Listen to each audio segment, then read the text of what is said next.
this pool and everything about it. When we decided to build our pool, we called a great friend who is one of the best pool builders in the country in North Louisiana, and we said, who would you choose to build a pool in Baton Rouge? And without a hesitation, he told us Russell Pools. He said their history, tradition of great builds, great pools was unmatched. So of course, who did we call? Russell Pools. The advice I would give to anyone looking to build a pool is first call Russell Pools. They'll do an incredible job. It'll be incredibly organized. It'll be time efficient, and you will have your pool in no time.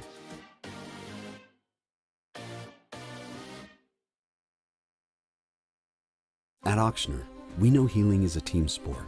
That's why we've partnered with world-renowned orthopedic surgeon Dr. James Andrews to create the Auctioner Andrews Orthopedics and Sports Medicine Institute. Whether you're a professional athlete or a weekend warrior, our team of specialists are dedicated to getting you back in the game. So whatever your reasons are for reaching your personal best, we've only got one: you. Auctioner Andrews Institute. Long live you.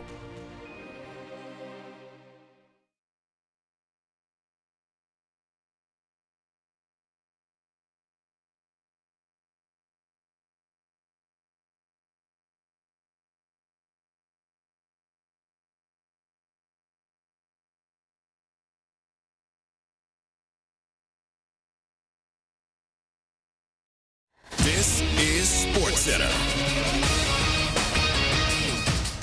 I'm Christine Lisi. Patriots look to run their winning streak to 10 when they take on the Giants on Monday Night Football, 8:15 Eastern, ESPN. New England 10-2 in the driver's seat in the AFC East and tied for the conference's 1 seed. A big reason, quarterback Drake May, but he's got to stay healthy, says Unsportsmanlike co-host Chris Canty. I want to see them find a way to be able to overcome the injuries that they're dealing with, get to the bye week, get healthy on the other side of that, and gear up for a playoff run. Because I absolutely think you have a quarterback that has the horsepower to be able to create some problems for teams once you get into the tournament.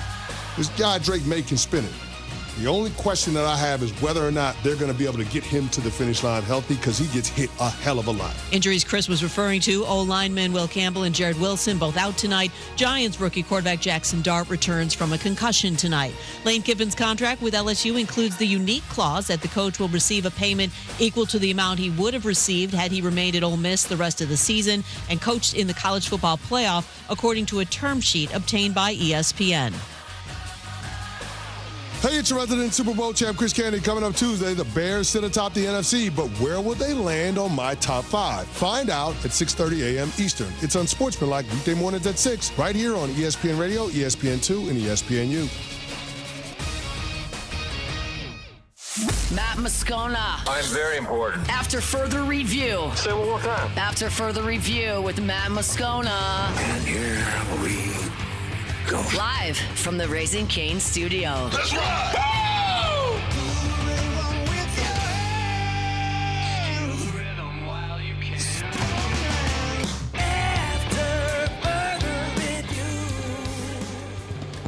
And off we go. Welcome aboard. Glad you're with us. It's AFR, presented by Relief Windows. We are not in the Raising Cane studio. We are in the South Stadium Club at Tiger Stadium on an historic day in LSU history. Anytime you hire a football coach, especially one of the ilk of Lane Kiffin, naturally it is going to be a really big day. Muse, Paulie, you're back in studio. Alondra is on site with us today. We are here because the press conference is set to start at 3:30. So when that was announced on Sunday, I made a few calls up here to Sports Information. Was like, say, can I do my show there?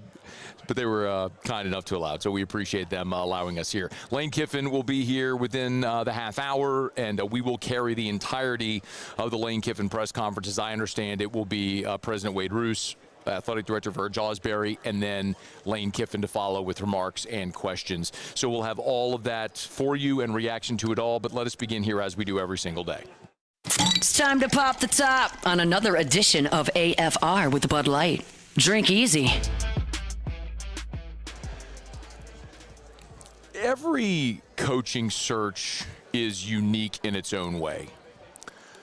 This one was as wild as any, maybe ever, considering all of the variables.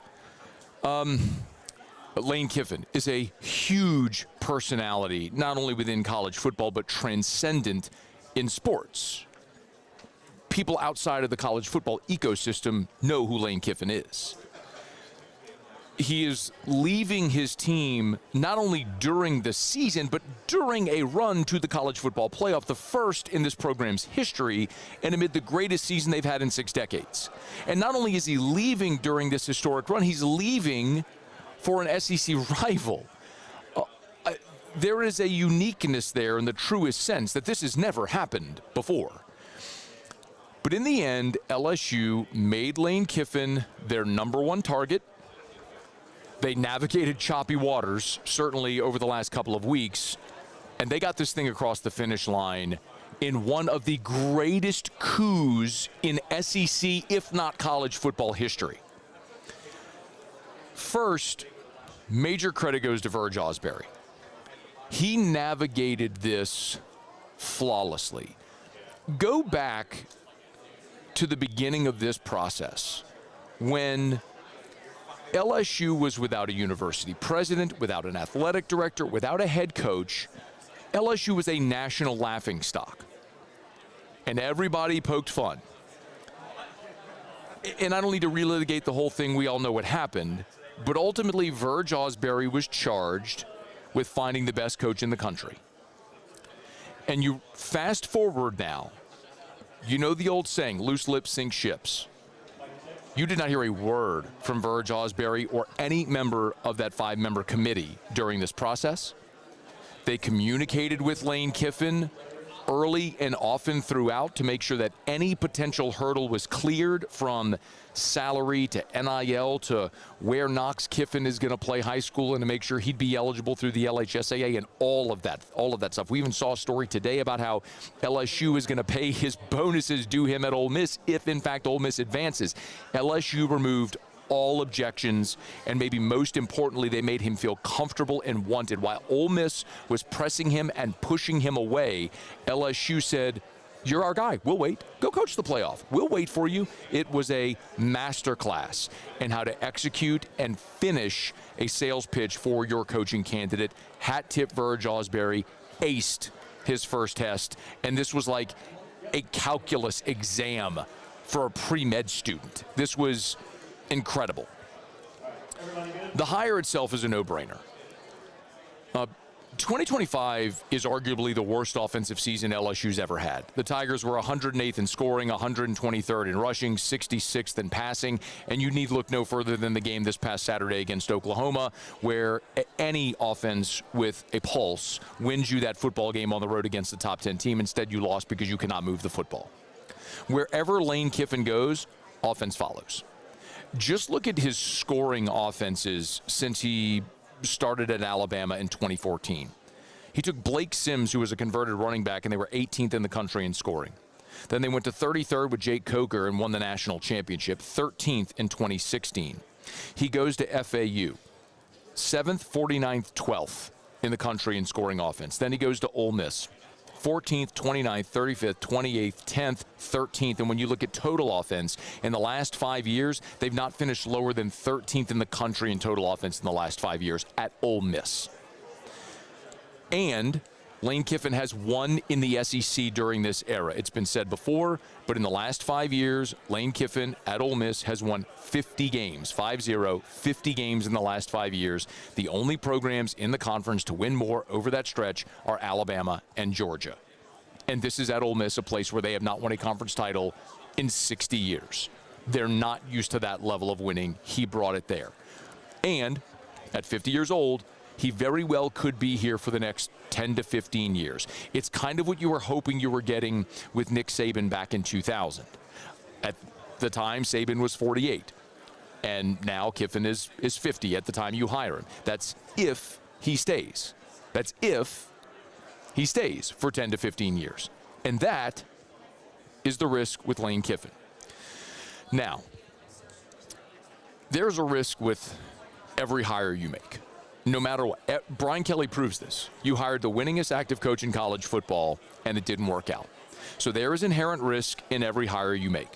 And LSU is paying Lane Kiffin $91 million over 7 years for an elite offensive coach who has in his career as a head coach won 2 Conference USA titles. It's a heavy price to pay for a guy that has not yet won at the highest level, not at the level that they will expect here in Baton Rouge. He has to prove that he is a championship coach. He is a brilliant offensive mind. He is arguably the greatest offensive coach in football right now. He has got to prove that he can take that next step to being a championship coach as well. A year ago, Ole Miss had what I thought was the best roster in all of college football. They went 9-3. Inexplicably lost to a Kentucky team that won 1-7 in the SEC. They lost in Baton Rouge in the stadium, in the field just in front of me here, a game they had no business losing, and then lost to a Florida team with a coach on the hot seat. He's got to be able to get over that hump. And Lane Kiffin's reputation is earned. It ended, it was a messy ending in Oakland with Al Davis. He left Tennessee in the middle of the night after one season. He got fired on the tarmac at Southern Cal. He goes to Alabama, where he's dismissed before the national championship game because he was a distraction. And now how this ended at Ole Miss, obviously. These are all earned parts of his story. These are chapters in the Lane Kiffin book, and these are earned parts of his reputation, a reputation he has worked very hard to rebuild and to rehabilitate, even going so far as to participate in a documentary that aired and was released before this football season. If you're LSU, you know what you're getting into.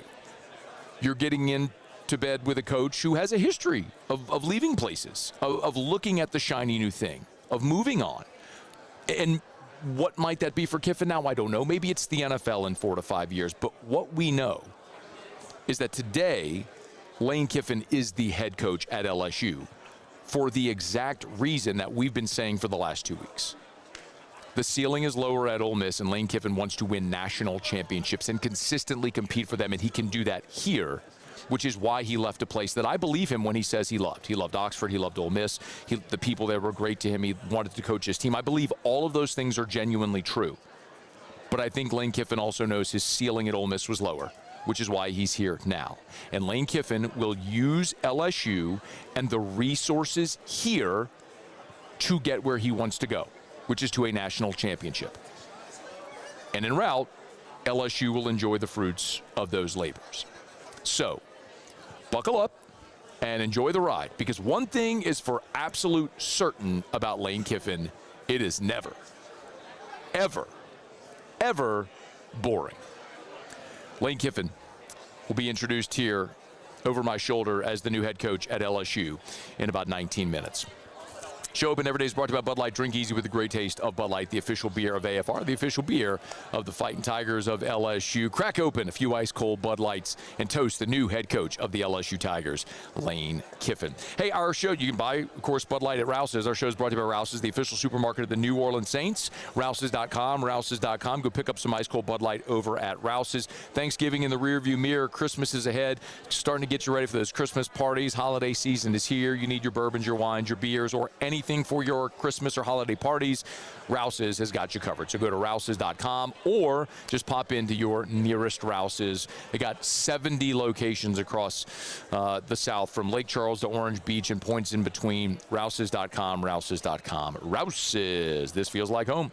All right, y'all, we are here today live from South Stadium Club in Tiger Stadium. Lane Kiffin, introductory press conference set to start here in about 18 minutes from right now. We will carry it for you live, as I understand. President Wade Roos will speak, for Jaws Berry will speak, then Lane Kiffin will have his opening remarks, and then take questions from the media. We will grab a quick break, and when we come back, we'll continue with plenty of reaction from the Lane Kiffin hiring and what we know as of right now will happen with Lane Kiffin staff, recruiting, tons and tons and tons to unpack and digest as we move throughout these 3 hours. And we're glad you're with us on AFR. After further review. Buying or selling, commercial or residential, think real estate, think Darren James. Want to give you the website, agent225.com, agent225.com. Go there, start there. Most user-friendly website in real estate. Listen, if you're thinking of selling your home, Start at agent225.com, but remember all the many different ways that Darren James goes above and beyond, like his guaranteed sale program. Sit down with Darren, agree to a price and a deadline. If Darren doesn't sell your home at that price by that deadline, he'll have your home bought with cash or he'll sell it for free.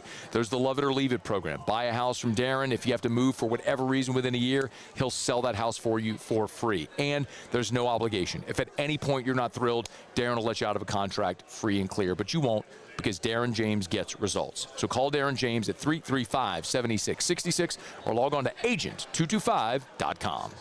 Think real estate, think Darren James. My father, J.B. Falgu, had a vision of growth for First American Bank and the communities we serve. The bank's foundation was built on his legacy of compassion, loyalty, and dedication. Through his years of leadership, First American has prospered to heights even J.B. could not have imagined. I know my father would be extremely proud of the customer service and financial stability that First American provides to Southeast Louisiana. We continue to thrive because of the legacy of J.B. Falgu. I'm Lawyer Locke Meredith. We are honored and humbled to receive from our clients in Google, based on 5-star client reviews, the designation of our law firm is highly recommended. Whether you hire us at all, please give us a call, 272-5555. You have nothing to lose. Hi, I'm Mitchell Meredith. Injuries happen when you least expect them to, making your life more complicated. At Locke Meredith, Sean Fagan & Associates, we know this, and we strive to help each of our clients during these times. Whether you hire us at all, give us a call at 272-5555. Dr. Johnson, that's my guy. He gonna tell me when I need to do better. He gonna tell me when I need to slow down. And I trust him 100%. The medical care that I receive at LSU and with Our Lady of the Lake is top tier. I really trust what they telling me, and they keep me right. In South Louisiana, you can always count on good people coming together to help our children. At Dreams Come True, we grant wishes for Louisiana children with life-threatening illnesses. But to do this, we need funds. That's why we're trying to raise $100,000 for Dreams Come True by giving away the Blessed Builders School. Make your backyard's dream come true while helping our kids. Just go to dreampoolla.com and you can find out how your $25 donation might help win you a Duplessis pool. Men, age is just a number. Don't let it dictate how you feel. Goodwood Men's Sexual Wellness has anti-aging services that can help you look and feel your best. Visit yourgoodwood.com and discover a renewed sense of vitality. These are the luckiest ice cubes in the world. They could have been a thankless bed for an all-you-can-eat salad bar, but instead, they've been called upon to cradle and cool a crisp, refreshing Dos Equis. Looks like the lucky just got luckier. Dos Equis. With all the delicious chicken finger options, it was an impossible decision. How about a box combo? Good. Now what can I get for you? No, I want a Caniac combo with extra cane sauce, no slaw, 2 extra toast, and a half sweet tea, half lemonade. Celebrate the holidays with Raising Cane's chicken fingers. One love.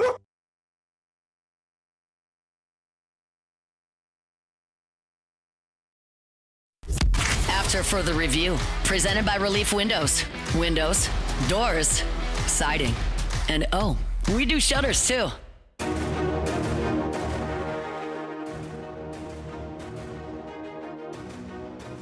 But I think Lane's decision is going to come down to one thing, and that thing is, where is the place that I can recruit the best players? And I think, one of Lane's apprehensions is he's had to use the portal to build his team at Ole Miss each year. And at LSU, he probably could recruit better talent and then just supplement his team by need with the portal. And that's probably the dilemma that he has, as well as his loyalty to his team that he's coaching now, that he wants to be able to continue to coach.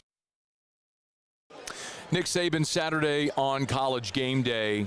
It was interesting because when Nick said that, it was parroting something that we've said here, and I don't mean to suggest that this is a unique thought of me or anyone, but it is certainly the thing that Lane Kiffin has expressed to people close to him, which is the reason he was looking at LSU is in this new NIL era.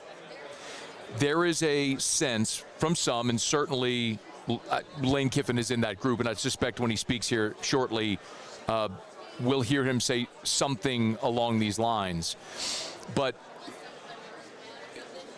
Lane Kiffin has a sense that college football in the new era of NIL is going to revert to what it was pre-NIL, where the Blue Bloods have the advantage. And that's what Nick Saban was saying there. Now, understand what I mean is, because someone last week, why would he leave Ole Miss? He's at a place where he's won. He's got the team in the playoff. Clearly, he's shown he can win there. Making a 12-team playoff does not mean you're going to win the national championship. And we've gone through these odds before. Ole Miss has about the 9th best odds to win the national championship. That was before Lane Kiffin left. So they're going to make the playoff and have a home game and potentially be the 5th seed and compete against probably the highest ranked G5 team, win that game, move on to a quarterfinal game and probably lose. But however it would play out. But it's not about making a 12-team playoff. It's about winning a national championship. And in the first iteration of the NIL era, Ole Miss was outstanding at this, where you could go raise money, dump it into the Grove Collective, and then go spend $400,000 on a backup lineman or $4 million on a quarterback or whatever it is. You could fund it. Well, in the NIL era, where accompanying or complementing rev share, where every deal over $600 has to go through the NIL Go clearinghouse overseen by Deloitte, you now have to have a plan to be able to get those NIL monies approved to the athlete. It doesn't do you any good to have a big pile of money to spend if you can't get the NIL deals approved to get the money to the student athlete. So that's the concern that Lane Kiffin has. So is to say the historic powers, the big brands, are going to have an easier time doing that. And I think LSU certainly is in that mix. So I think when you hear when you hear Nick Saban say that on College Game Day, it's something that I said on my Locked On LSU podcast a week ago, and here and after further review, it's something that is known that Lane Kiffin is communicating to people near him and close to him that he trusts, because I think that is absolutely indicative of how he feels right now in this era. So it's going to be a really fascinating transition here, because with Lane Kiffin landing in Baton Rouge on Sunday, everything very quickly shifted to building a staff, and now the early signing period is 2 days away on Wednesday. So the very quick pivot to building a staff and this recruiting class is where all of the attention turns. As a matter of fact, when Lane landed in Baton Rouge on Sunday evening, I had someone who was at the MMR hangar there, part of the welcoming party, say to me that Lane did all the pleasantries. They took photos, a lot of which you've seen photos and videos, and meet and greets with the Board of Supervisors and Matt Borman, the head of TAF, and of course Wade Roos and Verge Osbury and everybody that was there, the search committee that hired him, and very quickly said, I need to get to work. And so we've got a lot of phone calls to make. So Lane didn't go check in at Lot Cook, didn't go drive around Baton Rouge, didn't go to Tiger Stadium. We went right to football ops with his staff and had a meeting with the existing LSU staff and the staff members that he brought with him on Sunday night from Oxford. There still could be more to come, by the way. We'll talk about that as we move throughout the day, and I would suggest Lane's probably going to have something to say about that during his press conference here in just a little bit. But what we know as of now, as all of this has transpired throughout the last couple days, is with Ole Miss promoting Pete Golding to their full-time head coaching position, much of the defensive staff at Ole Miss is expected to stay in Oxford, while more of the offensive staff is coming to Baton Rouge. A few of these things are things that we've been talking about now for more than a week. So the general manager, Billy Glasscock, was on the flight. He came He came with Lane Kiffin, and he is now here in Baton Rouge. So Billy Glasscock is here. A lot of people have asked what that means for Austin Thomas. You can't have two GMs. So Billy Glasscock's here. He's going to be the LSU general manager under Lane Kiffin. I don't know how.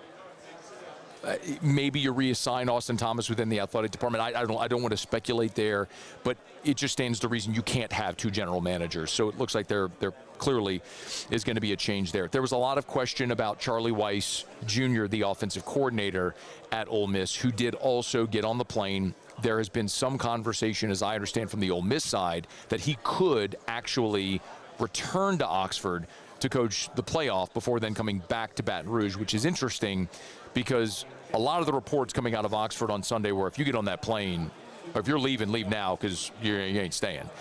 So that's interesting. Their co-OC, Joe Cox, also was on the plane to Baton Rouge yesterday. So Lane Kiffin and the two co-offensive coordinators from Ole Miss are both in Baton Rouge right now. I don't know what Ole Miss is going to do as far as trying to build a staff. Our buddy Neil McCready from Rebels 247, who's done an incredible job reporting on this story from the Ole Miss side, is going to join us in hour 3 to kind of get an update. We'll have some of these staff conversations. But in addition, George McDonald, the wide receivers coach, is also joining Lane Kiffin here in Baton Rouge. Senior Associate AD for Football Operations, Thaddeus Rivers, is in Baton Rouge. The head strength and conditioning coach, Nick Savage, is in Baton Rouge as well. And there's two other coaches that I was told today Lane Kiffin is still trying to convince to join him. They're offensive coaches. It's Kevin Smith, the running backs coach, and then Garrison, the offensive line coach, are two coaches that are still in Oxford today, but I'm told they have family members here in Baton Rouge today who are we starting? Well, we're either starting or we're about to say the national anthem. Do I Alondra, can you see if anybody's going up to the podium? I have my back to everything over here. So, what's that? Okay, no one's up at the podium. All right, let's do this. Let's make sure we stay on time. So let's knock out a quick break. And when we come back, we should have the start of the Lane Kiffin press conference here from the South Stadium Club. It is AFR. AFR. AFR is brought to you by the Watermark Hotel and the Renaissance Hotel, two beautiful hotel properties. Renaissance, Baton Rouge, two amazing hotel properties in Baton Rouge, the Watermark, downtown, Renaissance, Southtown. Of course, every Friday before home football games, it is at the Renaissance, Baton Rouge, where the LSU Tigers set up shop. And with the holidays here, what an awesome opportunity to discover Renaissance Baton Rouge. If you have family or friends coming in town, make sure they know about Watermark Downtown and Renaissance Southtown. Watermark Baton Rouge's premier hotel property, a beautiful luxury hotel in downtown Baton Rouge. And then Renaissance, sprawling right there on Bluebonnet, is an amazing place to have dinner there at Tallulah inside of Renaissance Baton Rouge, or to stay in one of their plush guest rooms, or, of course, any event that you may have around the holidays. Make sure you check out Watermark and Renaissance Baton Rouge. At Bayou Automotive, we believe in a sales process that puts you first. We want you to experience an easy purchase with clear pricing and great service. Let Bayou Ford and Bayou Chrysler Dodge Jeep Ram be your trusted partners in finding your perfect vehicle. The crew at Bayou Automotive is going to do right by you. After a decade of working in private duty nursing, I know how hard it can be to find compassionate care for the ones that you love the most. So I started Decision Critical, a premier concierge nursing agency, so we can take care of you wherever you are.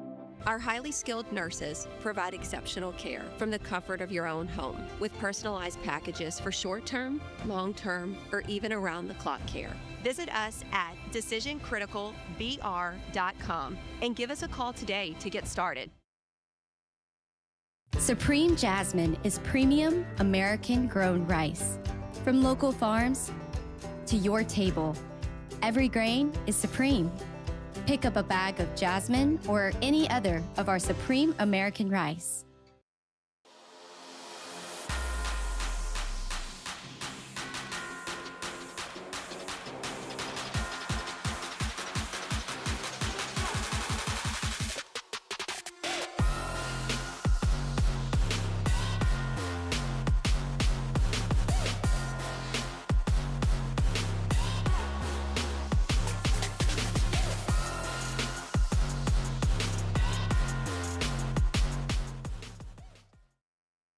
Lock Meredith, Sean Fagan and Associates has won for our clients over $175 million over the decades, but our greatest success is our clients who have chosen and trusted us to help them.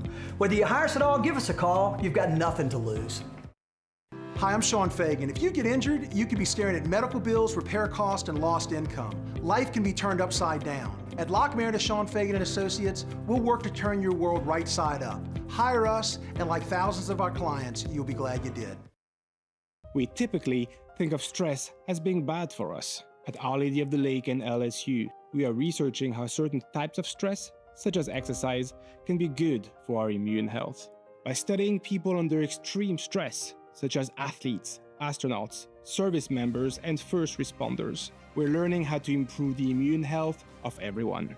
That's the power of research. That's the impact of champions. Together, we roar. I'm Gabrielle McLeod on behalf of the Louisiana Propane Dealers. I have spent hundreds of hours preparing for scholarship competitions. That preparation paid off when I won the Fitness and Talent Awards along with the title of Miss Louisiana. The Louisiana Propane Dealers are also pretty talented and want you to be prepared for when the power goes out. Visit louisianapropane.com to find out about After further review, presented by Relief Windows. Windows, doors, siding, and oh, we do shutters too. LSU.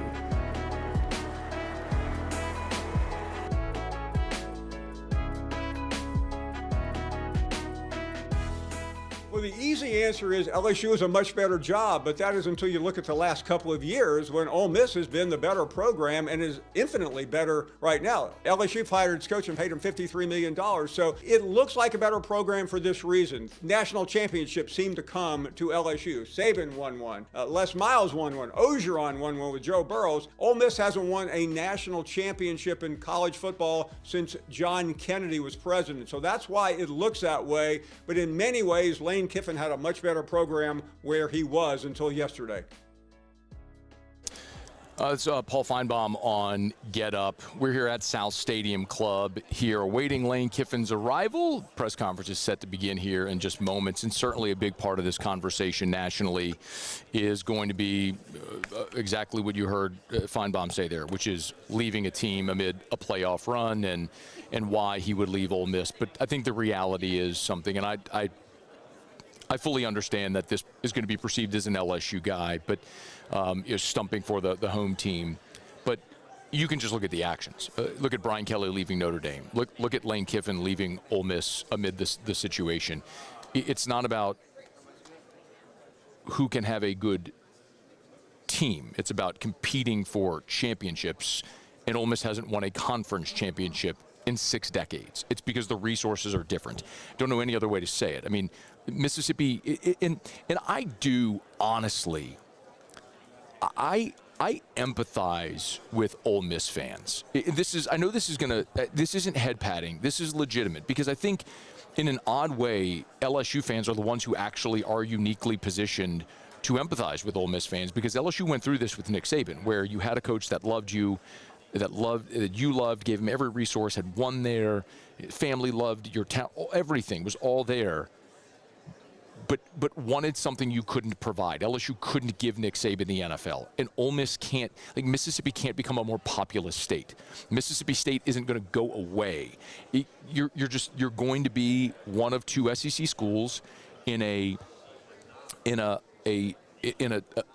southern town that is not resource rich. It's just, there's a reason why Ole Miss hasn't won anything in 6 decades. So I can understand Ole Miss fans' frustration, but I would also say, the best way to say it is that Nick Saban said it's not a Lane Kiffin problem, it's a college football problem, and he's right. The irony of this whole situation is that the calendar was adjusted such that they figured it would make it easier for coaches to build their rosters. Early signing period, early transfer portal, 1 portal window in January.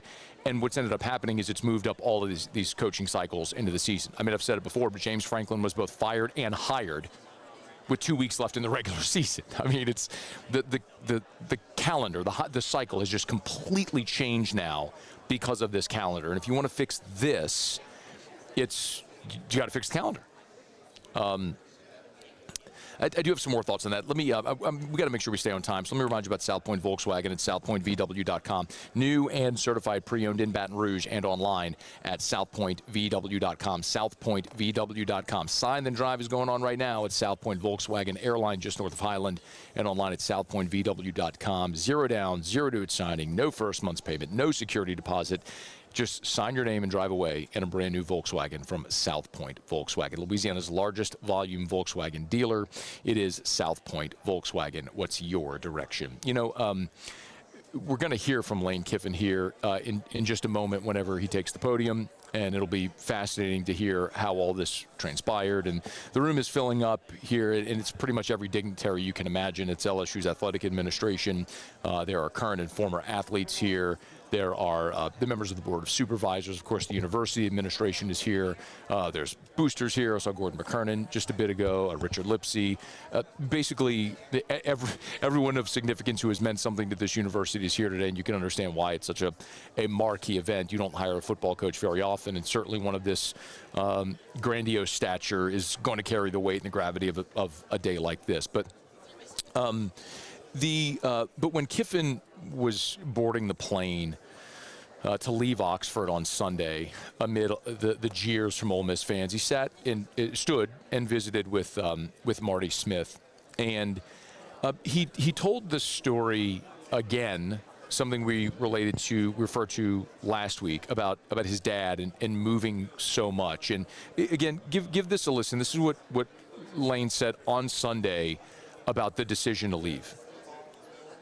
It was really difficult. This has been a really special place. 6 years here. I know that there's a lot of feelings and emotions right now around. I hope when they settle down that there's an appreciation about what we were able to do here and having, the best run that's ever been done in the history of the school, and brought some exciting times. So I'm so appreciative to the people of Oxford and the relationships that I developed here. And when I spoke at my dad's funeral, he moved 17 times. And I realized when all the people, I got all the letters, calls, people showed up from around all those different spots, NC State, all the different spots he coached. And they said he was able to impact them and how much that meant to them. And so I've really strived since that day to really try to impact people and help people through life, through my journey. So just prayed a lot and made a family decision and, hopefully get a chance to go, impact a whole new set of people. And obviously a chance to win at LSU. But again, Lane referenced speaking at his dad's funeral at the press conference a week ago in Oxford and said something similar. And to me at the time, that was an indicator that he was going to leave.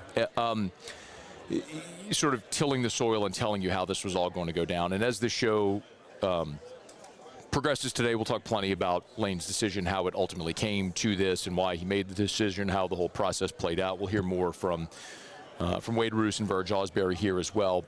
But, this weekend, I thought,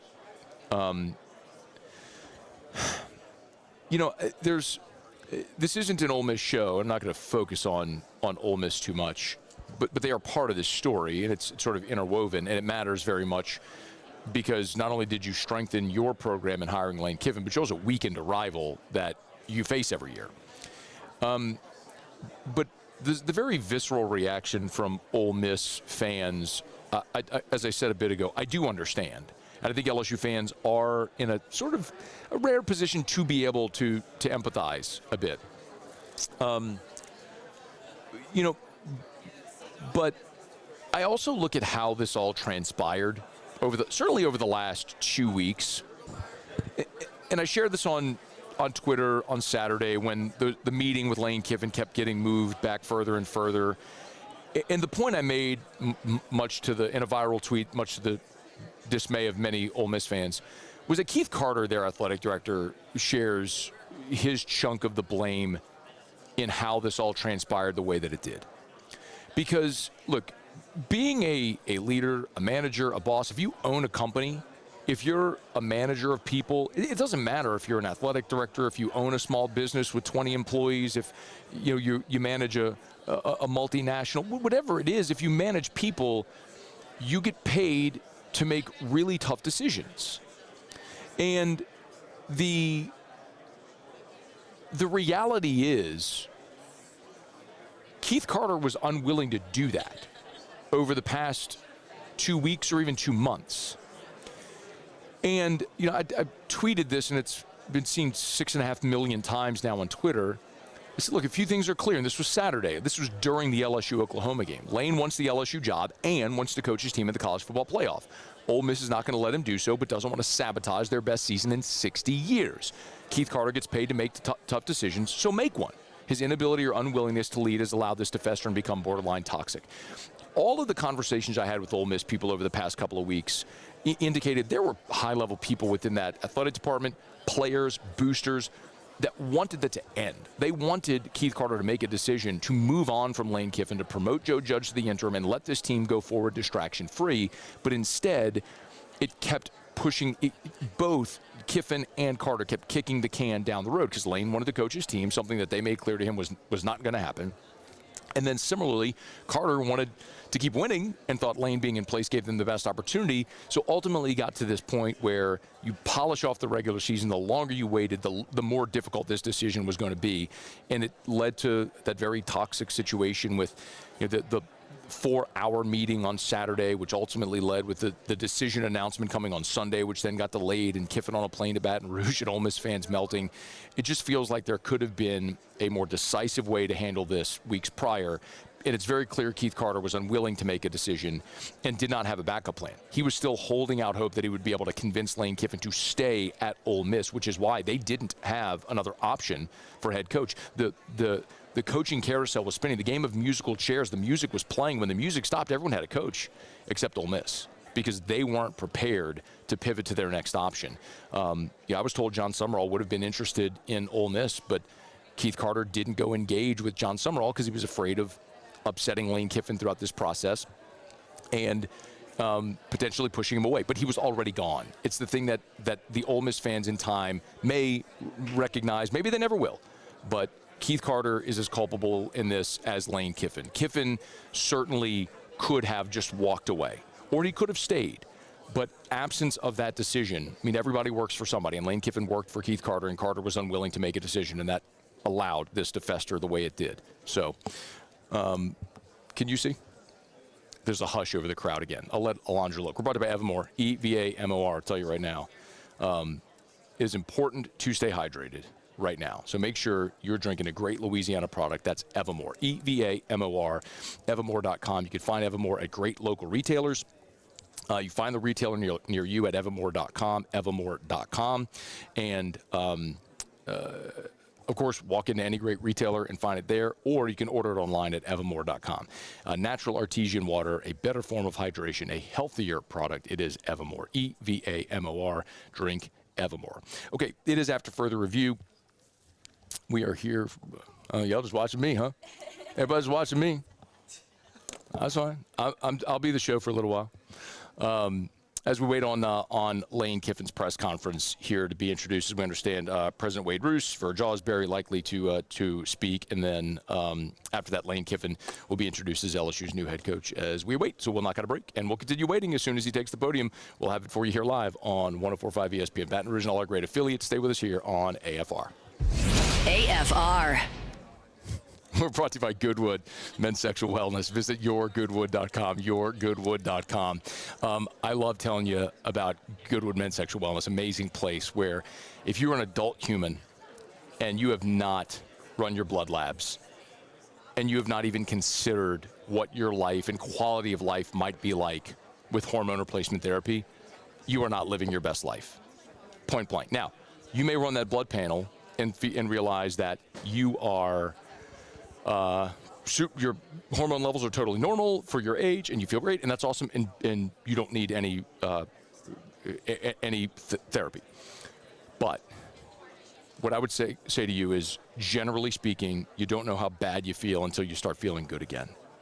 Our feeling is normal. We become normalized to how we feel even when we don't feel good. A simple blood test can let you know if you could change the way you feel every day. So visit yourgoodwood.com. Again, it's yourgoodwood.com.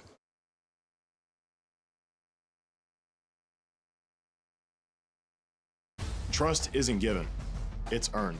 On the field, I trust my team. For my healthcare, I trust the lake. Our Lady of the Lake sports medicine experts know what it takes to improve performance and build champions at every level. That's why LSU chose Our Lady of the Lake as its championship health partner, trusting Louisiana's best medical team to care for our state's best athletes. From championship athletes to everyday champions, trusted care starts here. I trust the lake. Gulf Coast Bank and Trust is giving our customers the power to bank anywhere, anytime during this challenging event. And we're right there with you. Our mobile banking app is a smart way to manage your money and time.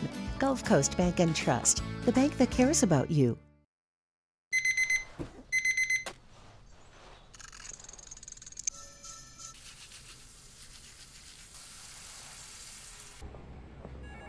Sometimes you ignore the signs, even when they're right in front of you.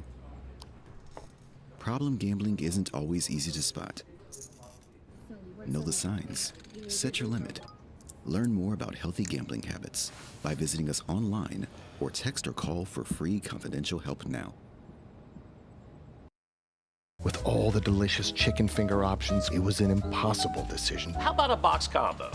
Good. Now what can I get for you? No, I want a Caniac combo with extra cane sauce, no slaw, 2 extra toast, and a half sweet tea, half lemonade. Celebrate the holidays with Raising Cane's chicken fingers. One love.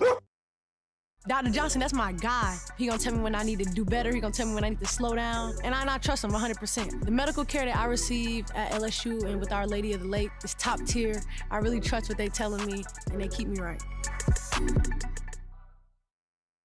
I'm Lawyer Locke Meredith. We are honored and humbled to receive from our clients in Google. Based on 5-star client reviews, the designation of our law firm is highly recommended. Whether you hire us at all, please give us a call, 272-5555. You have nothing to lose. Hi, I'm Mitchell Meredith. Injuries happen when you least expect them to, making your life more complicated. At Locke Meredith, Sean Fagan & Associates, we know this, and we strive to help each of our clients during these times. Whether you hire us at all, give us a call at 272-5555.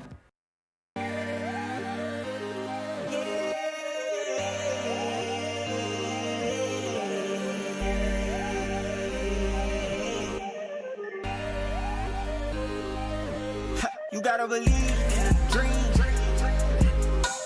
Believe.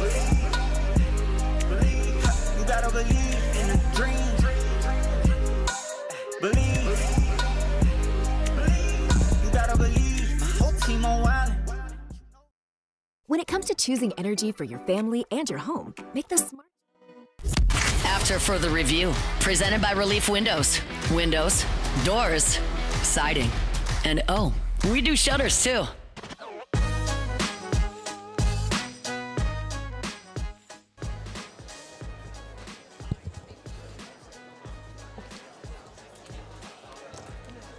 So we wait. I was just told that Lane Kiffin is here in Tiger Stadium. There are offices below the South Stadium Club. There's the brand offices here. By the way, as we talk about why LSU, they literally have an entire department in the athletic department called The Brand. It's specifically focused on how they accentuate LSU's brand and all different things and ways and cultivate a lot of those relationships. It's gorgeous. By the way, whenever you see all the recruiting photos, like with the that like graffiti wall and all, like they take those photos there in The Brand, and there's the podcast studio that's all down on that floor. So as I understand, Lane Kiffin is there in The Brand. So I see Chris Kiffin here. What's that? What? Oh, you were saying the same thing? Saying the same, yeah, but I just saw Chris. Yeah, Chris Kiffin's here.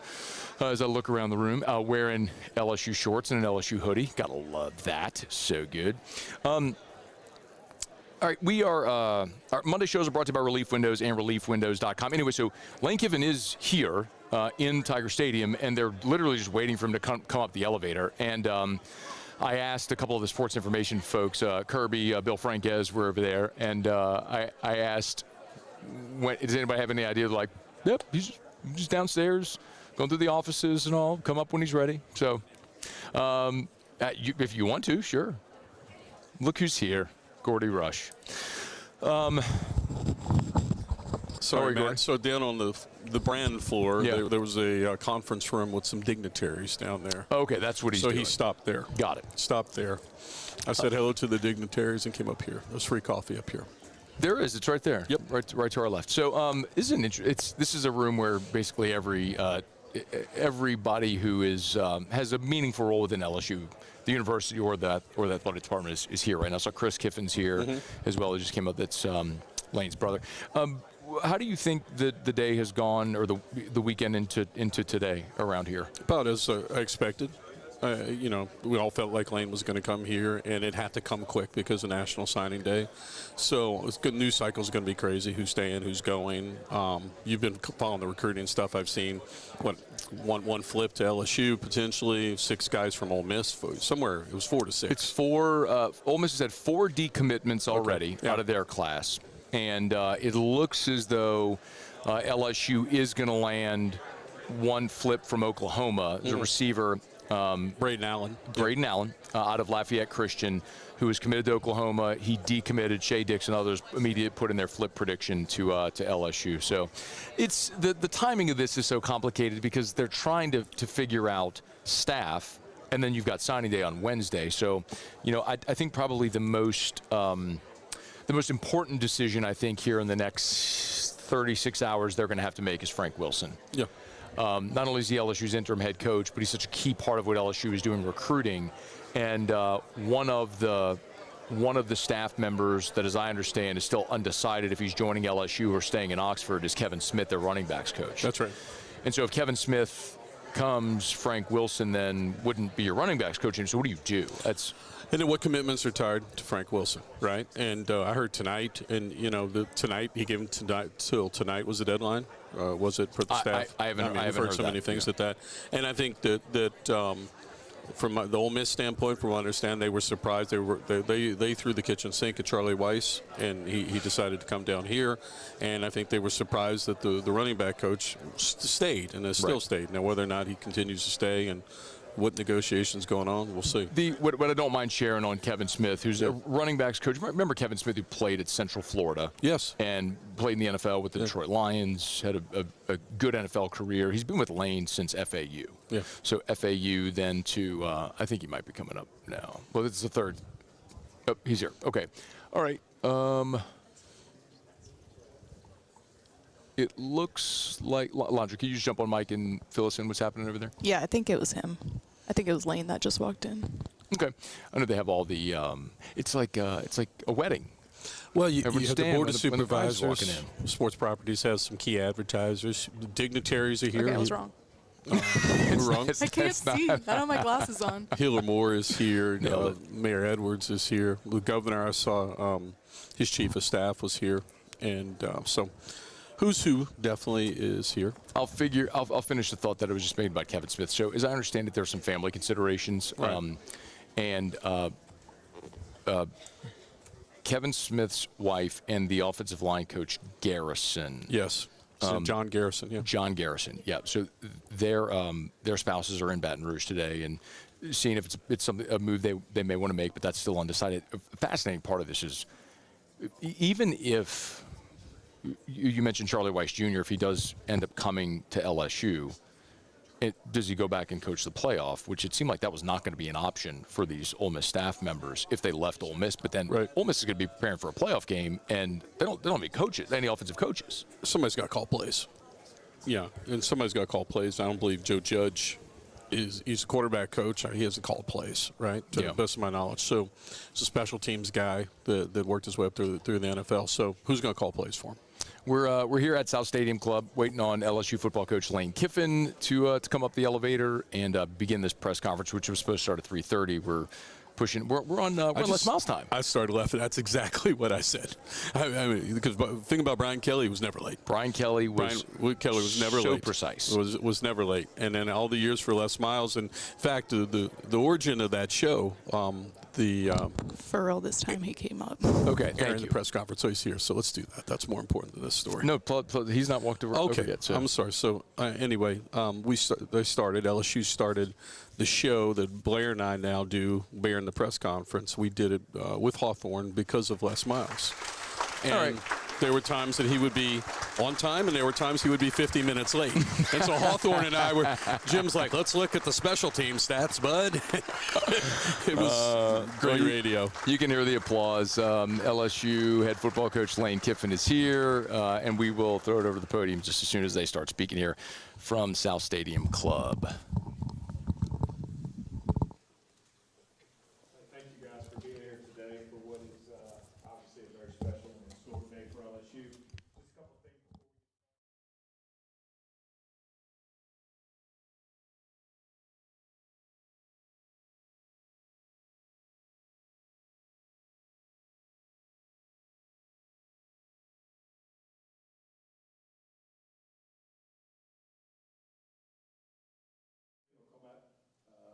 Make a few remarks. We'll take questions. If you're in the media and you have a question, please raise your hand. We'll get a microphone to you. Also, media, please introduce yourself as well as your affiliation. At the end of the Q&A session with Coach, we'll have Dr. Bruce Verge and Coach Kiffin on stage for a photo op. So we're all ready to go. And those of you that Verge will be available off camera, off stage for a brief few minutes after we're done here. So, Dr. Roos, it's your show.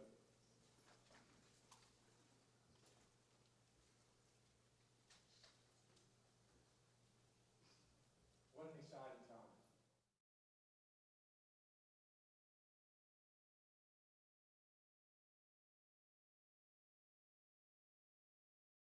Just a couple of things before we get started. If you can go ahead and silence your cell phones.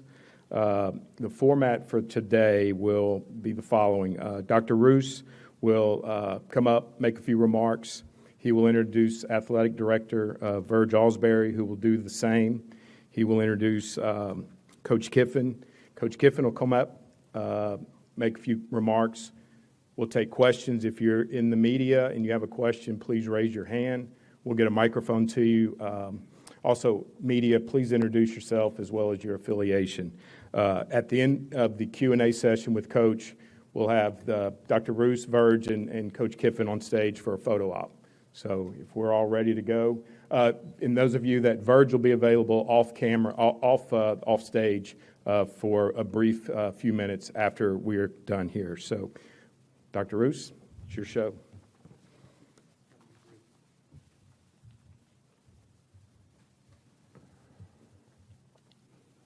What an exciting time. For the first time in my remarks, I feel like I need to begin my remarks instead of ending my remarks with, as we always say, go Tigers. It is an exciting time. I was looking for our guy there. It is an exciting time. We're so excited to be here. What a wonderful day for Louisiana and this LSU family. Today, our family is growing. And we could not be more excited to welcome Layla, Landry, Presley, Knox, and our football coach, Coach Kiffin. Welcome to this Tiger family.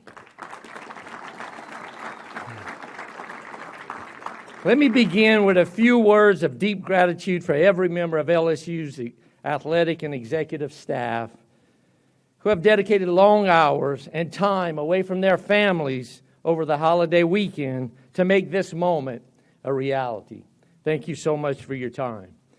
I also want to give a little special thank you to Board Chairman Scott Ballard, Athletics Committee Chair John Carmouche, and all of the members of the Board of Supervisors who have engaged, who have supported, and who have helped to ensure that we have all of the resources in place to restore a championship culture right here in Tiger Stadium. While Coach is certainly the man of the hour, I would be remiss if I did not save my final message of appreciation to someone who has given decades of his life to this athletics department, to a leader who truly embodies what it means to be an LSU Tiger. Just a few short weeks ago, in my first meeting with our athletic director, I talked a great deal about the need for structure, accountability, and measuring ourselves against only the best. Our athletic director responded by telling me he would be accountable for finding the best football coach in America. Verge, you are a man of your word, and you have certainly delivered on that promise today. Ladies and gentlemen, please join me in a round of applause and welcome to this podium the architect of today's announcement, LSU's athletic director, Mr. Verge Osbury.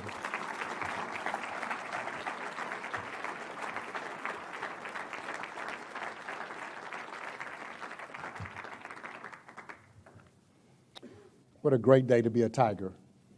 Beautiful day. I want to thank President Roos and our Board of Supervisors and our governor for their commitment to making sure we got the coach we needed. I also want to thank Ms. Julie Cromer in the search committee for the long hours the past couple of weeks making sure we got this done and done the right way for Louisiana. Julie's been my all-star. Is she in the room tonight? She's here? Julie likes to stay in the background, but she's very, very important to this process in helping us get Coach Kiffin here. I can honestly tell you, from the moment we determined that a coaching change would be necessary, the first name on everyone's lips was Lane Kiffin. There are a lot of great coaches out there, and we performed due diligence on several other candidates, but the name none of us could shake was Lane. LSU football has a unique place in the history of the game, in the traditions of the SEC, and in the hearts of everyone with any connection to the state of Louisiana. Purple and gold have always represented something special. It represented Death Valley on a Saturday night. It represents some historic offenses and stifling defenses, as well as championships and excellence. That word, excellence, is LSU. Our colors in our stadium tell anyone in the world that they are watching LSU. As a former player and as an administrator here for the last nearly 30 years, I can tell you that when the band strikes up Hold That Tiger, there's no better place in the world to be. So when we realized it was time to replace our head football coach, we knew we had to find someone who could get it, who would understand tradition, personality, culture, and who could contribute to both our history and to our future. Immediately, Lane Kiffin became our prime target.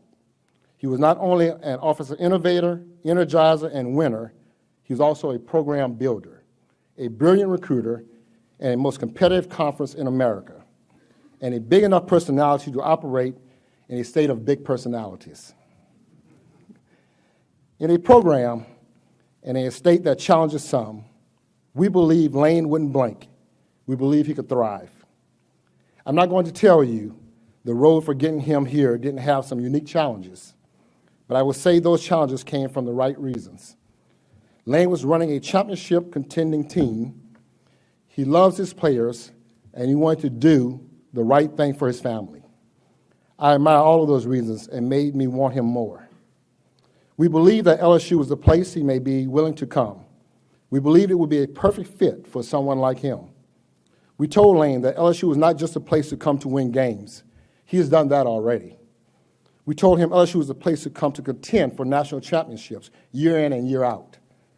We promised him the resources to recruit and develop the best players in the country. We promised him a student body and a fan base that demands success. And we promised him a state and a community that will welcome him and his family and that was eager to become, with his leadership, legendary.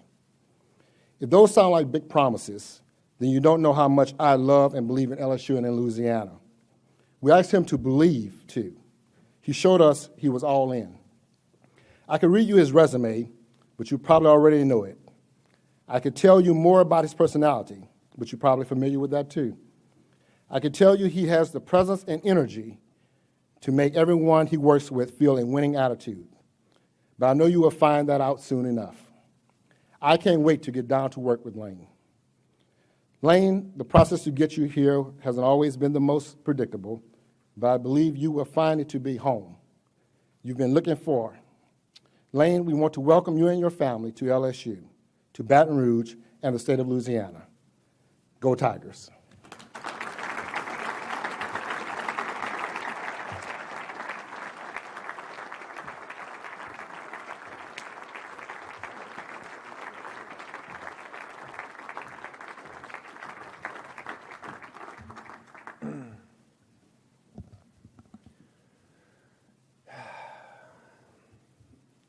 First off, I want to thank my family for all their love and support throughout this process. Layla, Knox, Landry, Presley, my children, brother Chris that's here with his family. Thank you for all the support through this process, which was not an easy one. I'd also like to thank President Wade Roos, Athletic Director Verge Osbury, Board of Supervisors Chair Scott Ballard, Athletic Board Chair John Carmouche, and Julie Cromer. I also had a unique great call with Governor Landry, and I could feel his passion and energy in that call for the state of Louisiana and for LSU football.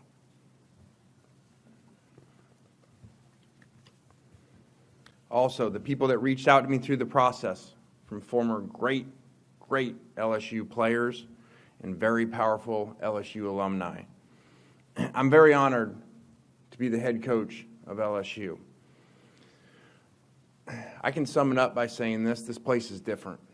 And having watched this place for a long time, having been on the other sidelines in this stadium, this place is different. And that's why we're here. We have a lot of work to do with that. But I'm very grateful for the opportunity to lead one of the elite programs in all of sports. Leaving Ole Miss was extremely difficult decision.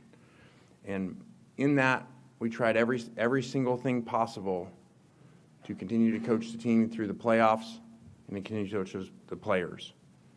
In the end, that was their decision, and we totally respect that and appreciate the time and energy that we tried to figure out a plan to do the best thing at the time for those players. The last 6 years of my life have been the best 6 years of my life. And I owe that to all the players, all the assistant coaches, and the people of Oxford. It was amazing. It will forever be a major part of my story. I'm so grateful for those relationships and all of those people that I got to meet. But the opportunity at LSU, as I said before, is just different. Someone very close to me reminded me this week in this decision that LSU is the best job in football. When you take the history, tradition, passion, and the great players in the state of Louisiana, no one can argue that when you're in Tiger Stadium on Saturday night, there is nothing like it. This place is built for championships with championship expectations. We understand that. But as an elite competitor, that's exactly what you want, and that's why we're here. You know, over the past few weeks, and especially the last few days, trying to figure out this decision, and I really tried to channel my dad, and I thought of when I spoke at his funeral. And when I spoke, it occurred to me as I was writing that speech, I never understood why as a kid we moved so much. And I realized he had moved 17 times. But during that funeral and during that week when he passed, the amount of people that reached out to me that were either at the funeral, wrote letters, wrote notes to me, found my number, texted me, was amazing from all the different places that he went. And it became apparent to me, and I spoke on that, that happened for a reason. He went to all of those different places for a reason. He didn't stay one place. He went to all those places so he could connect with all those people, impact all those people, be impacted by all those people at the different places. And so as I thought about that, even with the best 6 years, it became apparent to me what the decision was. My journey has been unique, to say the least, but I believe everything that I've been through has prepared me for this moment at this place right now. I also believe everything happened exactly how it was supposed to happen, when it was supposed to happen. And that'll be clear someday, that all of it did. Our program here at LSU will be designed top to bottom to be the #1 destination for elite players in all of America. That's why we're here. Our immediate priority is assembling the best staff in the country and securing top talent. The mission is simple: bring the best players in the country to LSU, and it starts right here in the state of Louisiana. To win big, as you go through this decision and you look at different places and all the things involved, to win big, you need everybody pulling in the same direction. And I felt through this process that definitely the leadership here at LSU was all in line and all in place to give us that. I know that we have, with the passion of LSU family and our LSU players, that we have everything to bring championship football back to LSU. It's time for LSU to take its place back as the best program in all of college football, and that's what we're here to do. So thanks for everybody showing up. Thank you for believing in me. Let's go to work and go Tigers.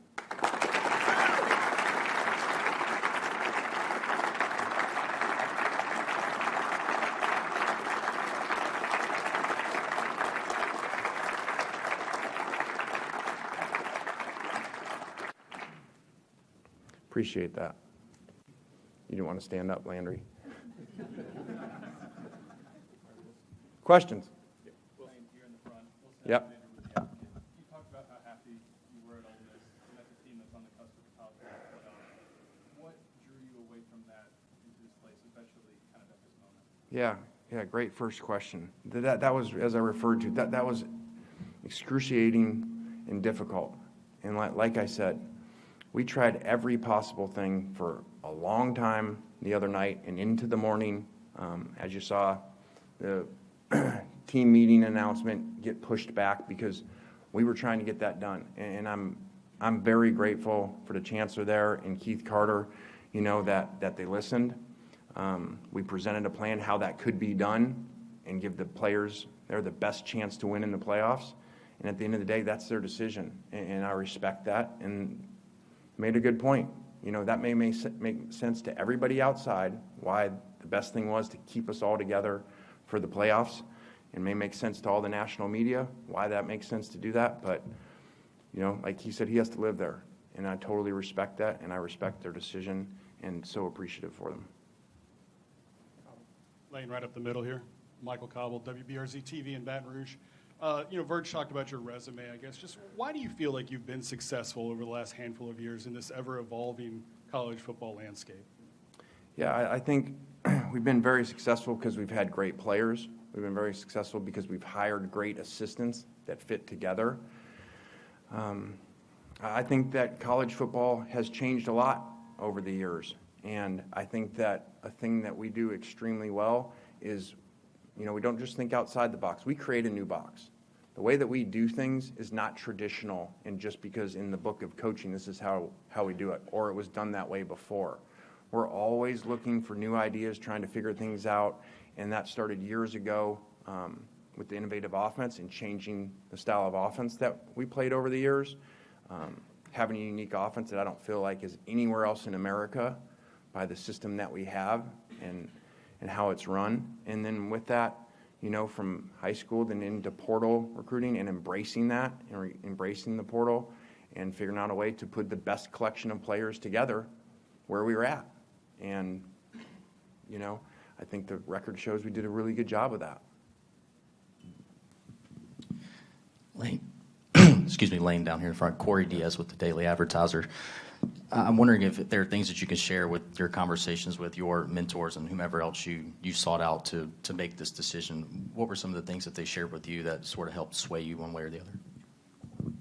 Yeah, I think that, it was a really difficult decision. And when you're in those difficult decisions and you're torn, very torn, back and forth, and there's multiple options, there were really, 4 different places, that we had to think about in this. And I just talked to them, and then it really was apparent I felt like everybody that I talked to outside of the state that I was in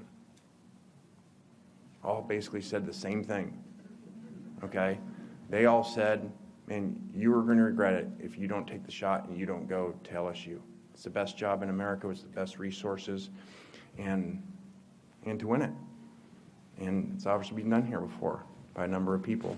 And, you know, Pete Carroll, really, he told me, you know, that he always told my dad that he'd look out for me. And so when we were talking, he really channeled him, you know, from knowing him for so long, and he said this is exactly what he would do. He would tell you, boy, go get it, go for it. And, you know, Coach Saban kind of coached at another place in this conference, so I can't really say exactly what he said, but I'll say I think the world of Coach Saban, and I respect him, and so there's a reason I'm here.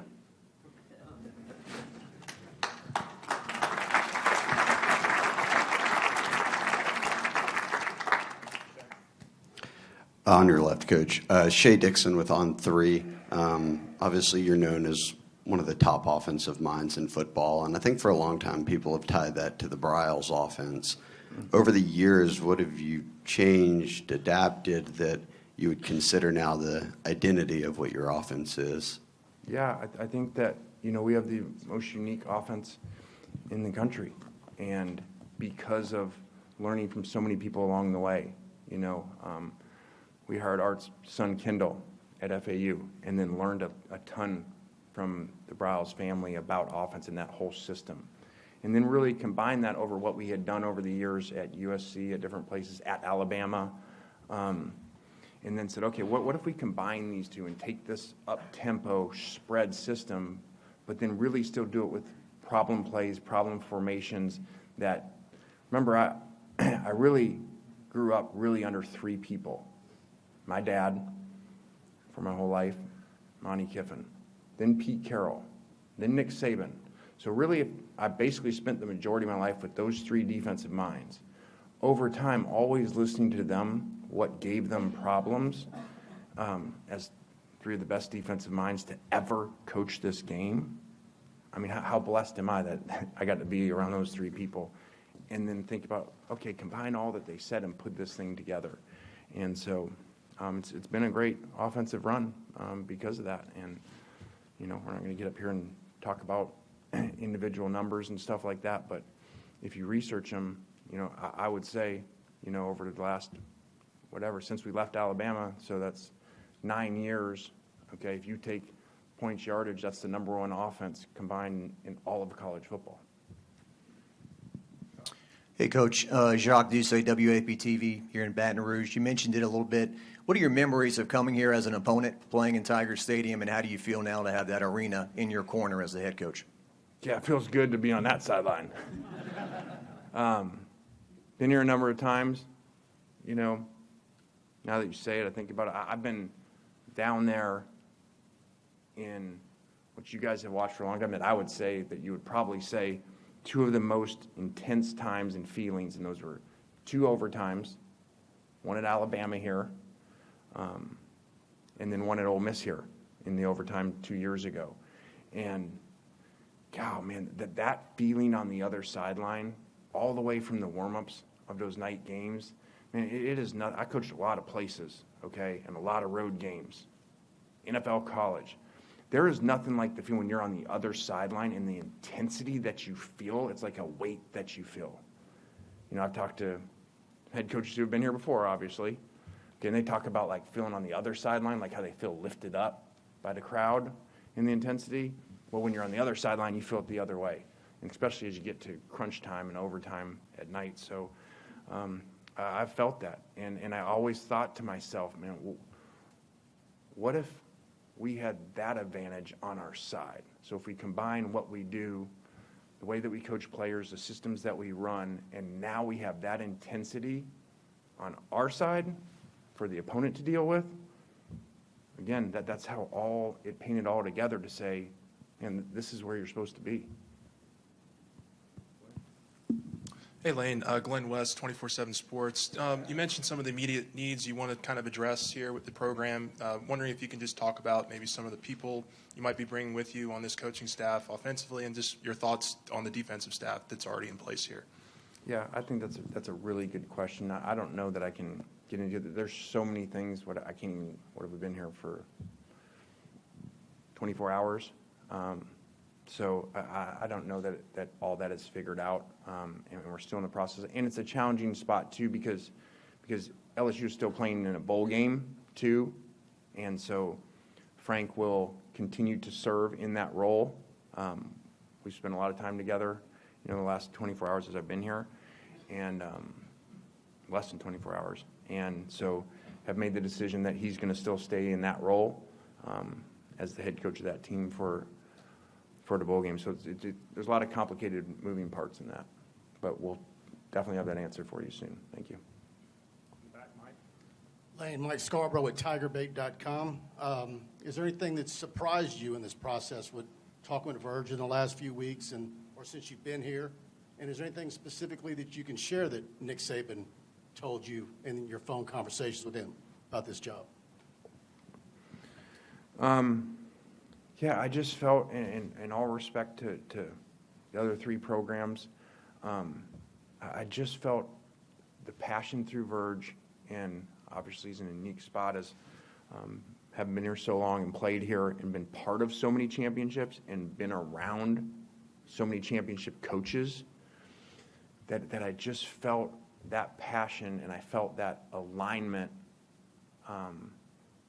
from everyone, from president, from the governor, and so it just became apparent, like that alignment of all being there. And other places have good alignment, but it was like the entire state of everybody that I talked to at some point, okay, was aligned that the number one thing in this state is to get LSU football back to the championship level where it was at before. That's very unique to have everyone in the state, okay, on the same page to get the same thing done. And so it's pretty awesome. And again, it's why we went through a really challenging time and a really difficult decision and a great place where we were at and great support to have to make the decision to leave there, okay, as over the 6 years there. A lot of opportunities to leave, including in this conference, very prominent programs, and never did.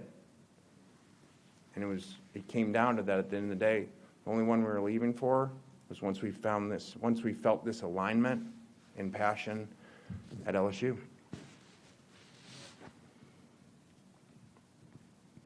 Lane, right down here, Bryce Kuhn with On3. You've talked, I guess, this season about how important reconnecting with your family has been, and I guess the reported trip down to Baton Rouge a couple of weeks ago, how important was it for your family to feel on board with this, and what were some of those conversations like with them over the past 24, 48 hours? Yeah, as a football coach, it's awesome in so many ways, but it's very challenging when you make decisions versus probably what I would think most of you guys go through, meaning you're at this place that you really love, and your family loves it, and you've had this amazing 6 years, and these opportunities come, and it's like, okay, are you going to come? And you don't really know anything except for the stadium at the places, because that's really all you've ever been, is in the stadium. And then your family, your brother's family, and his 4 kids, are all going to move there. So I have to make this decision, okay, but I have none of this information, okay, about what the neighborhoods are like, what the people are like, what the schools are like. I have none of it.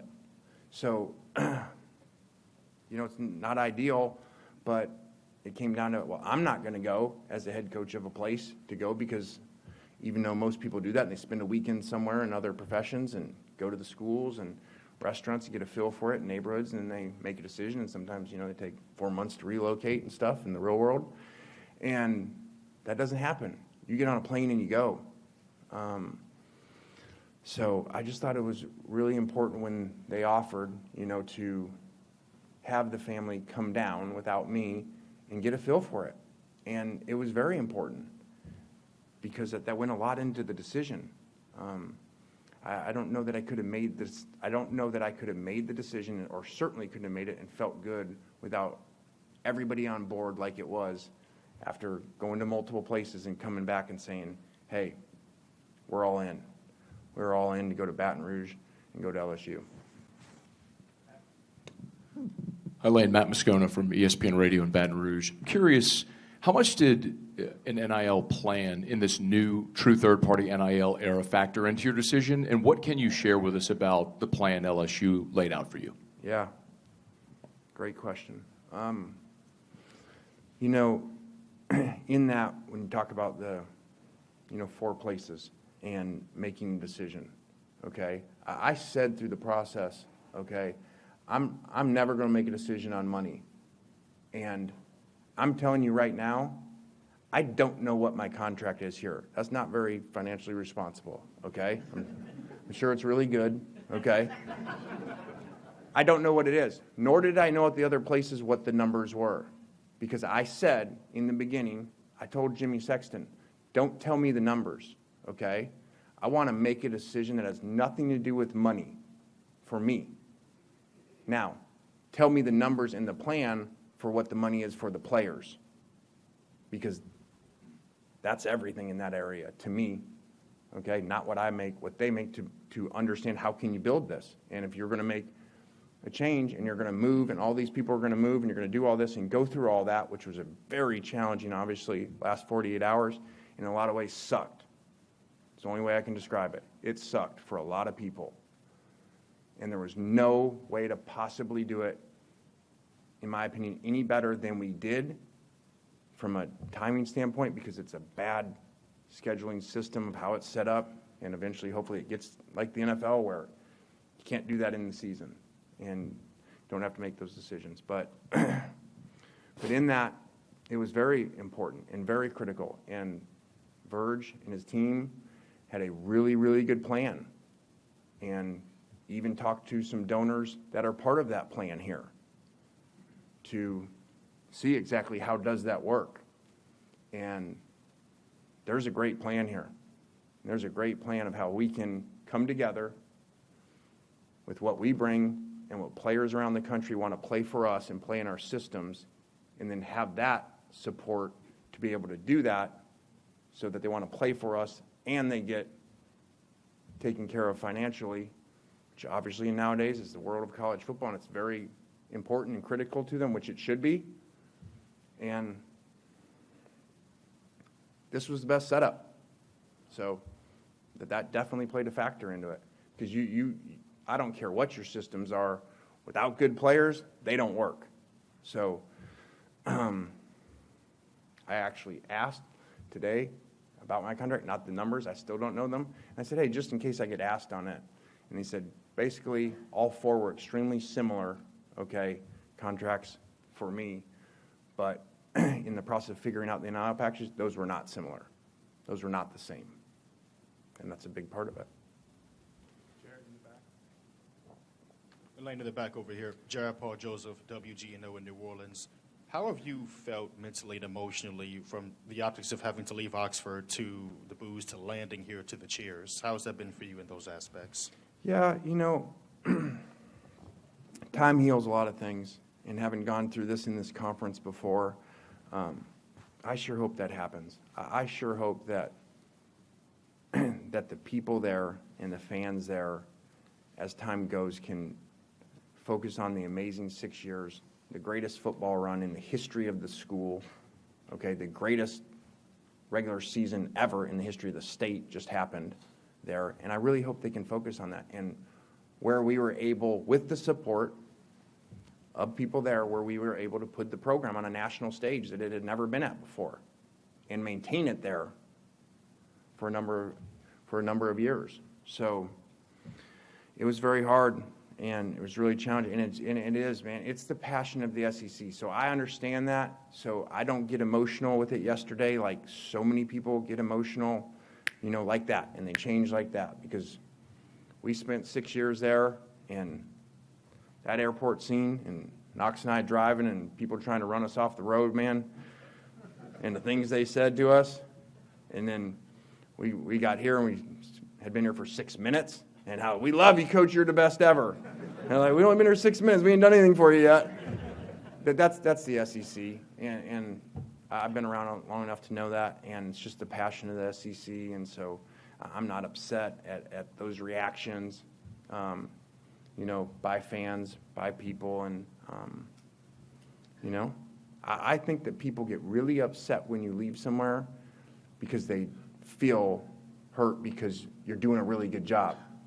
They ain't going to the airport and driving from all over, okay, to say those things and yell those things, okay, and try to run you off the road if you were doing bad. So, I just look at it as passionate people in the SEC, and then it means they really liked what we were doing there. And I think because of the way the players played, because of the way the assistant coaches coached, and the performance we put out on the field, okay, is why we ended up in the situation that we were having to decide from all these different places. Yeah, right here in the front. Ron Higgins, Freeport Bossier Journal. You talk with Florida, and you talk with LSU. What did Verge Osbury say to you, maybe the first time you talked to him, that you thought, that's exactly what I want to hear? I'm going to leave you alone and let you coach the team. I like when I hear that. We're going to give you everything to win. I'm going to leave you alone and go coach the team and bring us championships. So, Verge isn't real long-winded in those meetings as some other people, and he gets right to the point, and, I really like that. And so he sparked my interest from the first time I talked to him. Lane, Koki Riley from The Advocate. With the signing period starting on Wednesday, what's the structure in place to bring in these recruits, still recruit guys, potentially have some flips? Like, what's the structure in place now for the recruiting signing day? Yeah, so, when it was asked before about the staff and the current roster, all that stuff, the number one focus after arriving here and walking in the facility last night, which really was awesome. Sorry to sidetrack, so make sure I don't forget your question. But, man, landing here at that airport and then the leadership showing up and the whole board being there, what was, you could feel it right there. So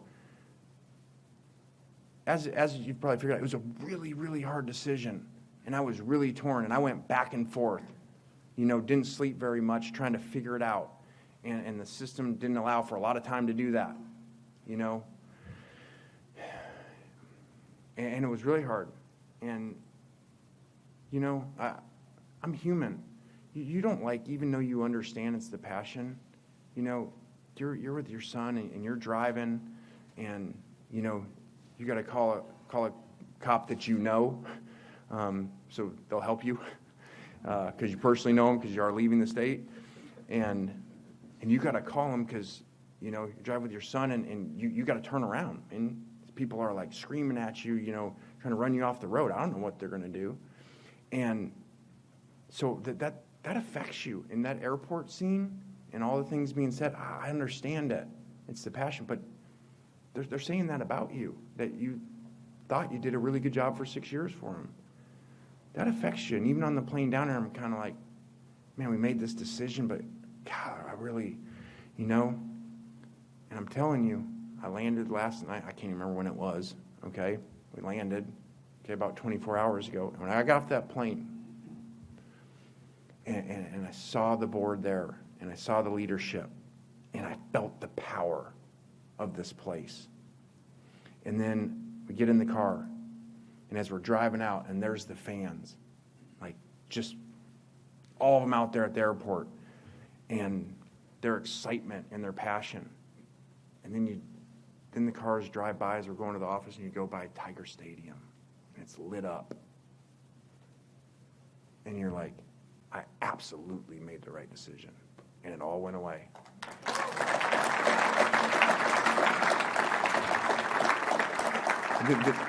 Then you walk into the facility, and myself and the coaches, our general manager, like you walk in, and I'm like looking around, and I'm like, God, like it's like we're in the NFL. Like everything is so amazing in that facility, and it's so powerful. and the national championships and the Heisman trophies and the way the whole building's done, you're reminded you are at the elite program in all of college football, the same that those two coaches just told me and reminded me. And then I was like, actually, we're going by Tiger Stadium. I called one person. I called Ed Ogeron. And I said, hey, man, all I can do is, man, this place just makes me want to talk like you right now. I did. I was like, we were in the car, and the kids were in there, and I was like, and the coaches, and they're like, what are you doing? I'm like, I don't know. I'm like channeling Ed right now. I was like, I'm feeling him. Like, I rolled down the window, and I was like, go Tigers to the fans. And I'm like, so I called Ed. I said, I don't know what's going on, man, but I'm feeling you right now. And he's like, Coach, you're at the best place in America. So I feel that. So as I thought I would do, I have no idea what your question was. See, that's good planning that I knew that was going to happen. Yeah, just the structure you guys are going to have for this signing day. Yes. With the staff and how that's Yeah. going to work out. Okay, so that was the number one priority and is the number one priority right now. We're on that. It goes dead where we can't go out right now. Yesterday, people could come up to the office. Obviously, I can't name them individually, the recruits, but so that is our number one focus right now, is to sign the best class that we possibly can Wednesday. Also, we have big picture thinking too. So we're not reaching or we're not signing kids because they're from this school or that school or any of that stuff, okay?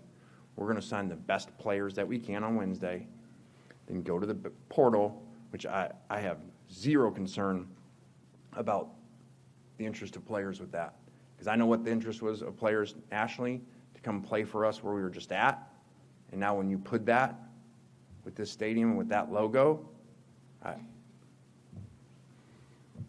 I mean, We got time for 2 more rap and then Ross. makes me want to go get on the phone right now, but the portal's not open.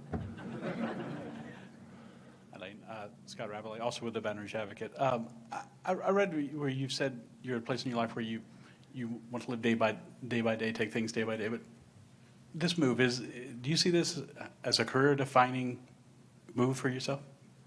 Yeah, I hope so. Yeah, I definitely do. And I do take day by day and have learned to do a much better job at that as I've gotten older. And, this is really unique. I'm uniquely prepared at 50 years old for this job to have been so many places, done good things, made a lot of mistakes, and made them really early on. Like someone said, you made mistakes on the national stage at an age in your 30s and early 30s that coaches aren't even head coaches yet, let alone they're not on the national stage. So I got to learn from those. I'm 50. This is my 6th head job. I mean, I don't know if anybody's ever done that.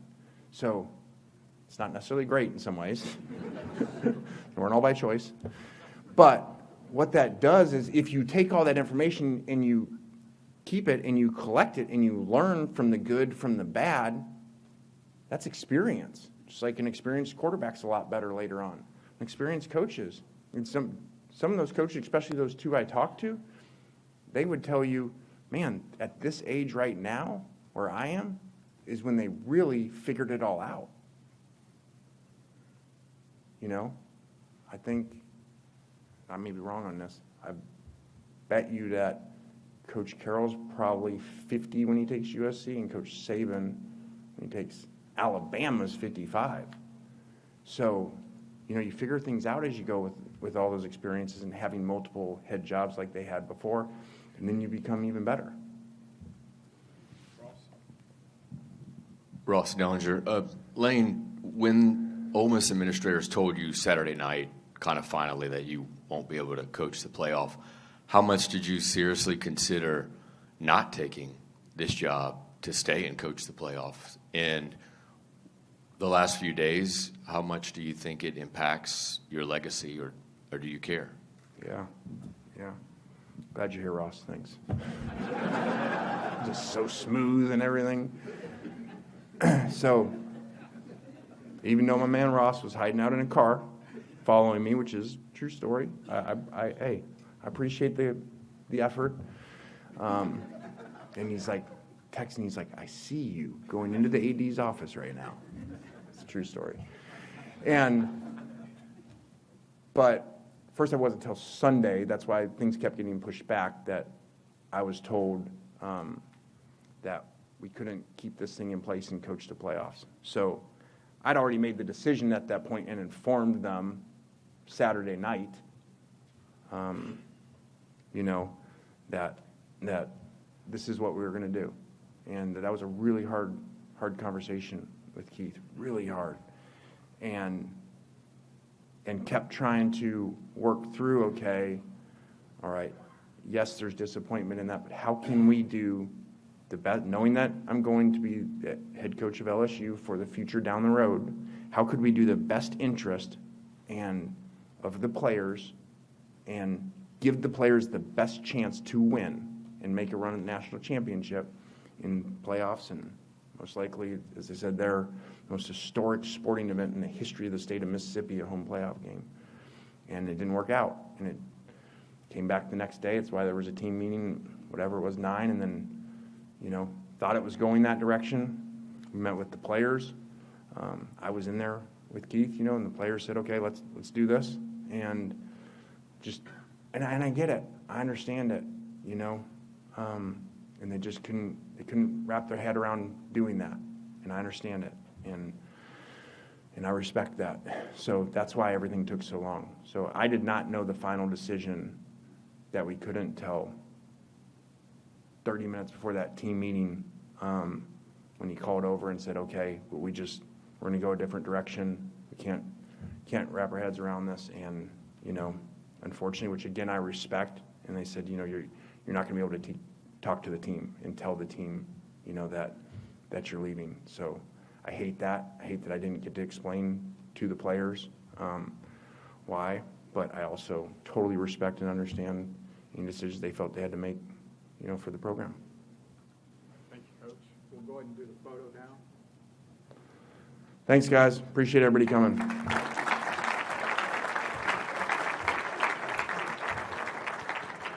Love telling you about Arco Power Systems, ARCCO, arco.com, arco.com. That's Arco Power Systems. We talk about generators a lot in Louisiana, especially all along the Gulf Coast, where we're sort of in this storm belt right here in the Gulf Coast. Well, of course, a lot of people have home standby generators. When we talk about Arco Power Systems, these are not home standby generators. This is industrial generator power. This is for your business. I mean, just think about it. When the power goes out, be it a hurricane, an ice storm, snow like we had last year, power goes out. What do you do with your business? Well, being offline is not an option. That's why you need Arco Power Systems. ARCCO, arco.com, arco.com, arco.com. Just look at all the locations. Baton Rouge, Bossier, Harvey, Lake Charles, Mandeville, Mobile, LaPorte, Texas, San Antonio, Little Rock, Houston, Dallas. They're everywhere. So if you're a business and you need standby power for your business, you need Arco Power Systems. ARCCO, arco.com, arco.com, arco.com.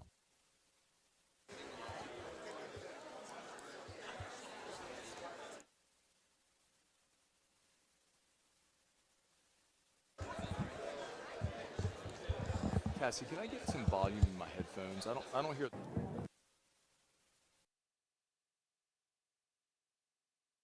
Do you hear playback?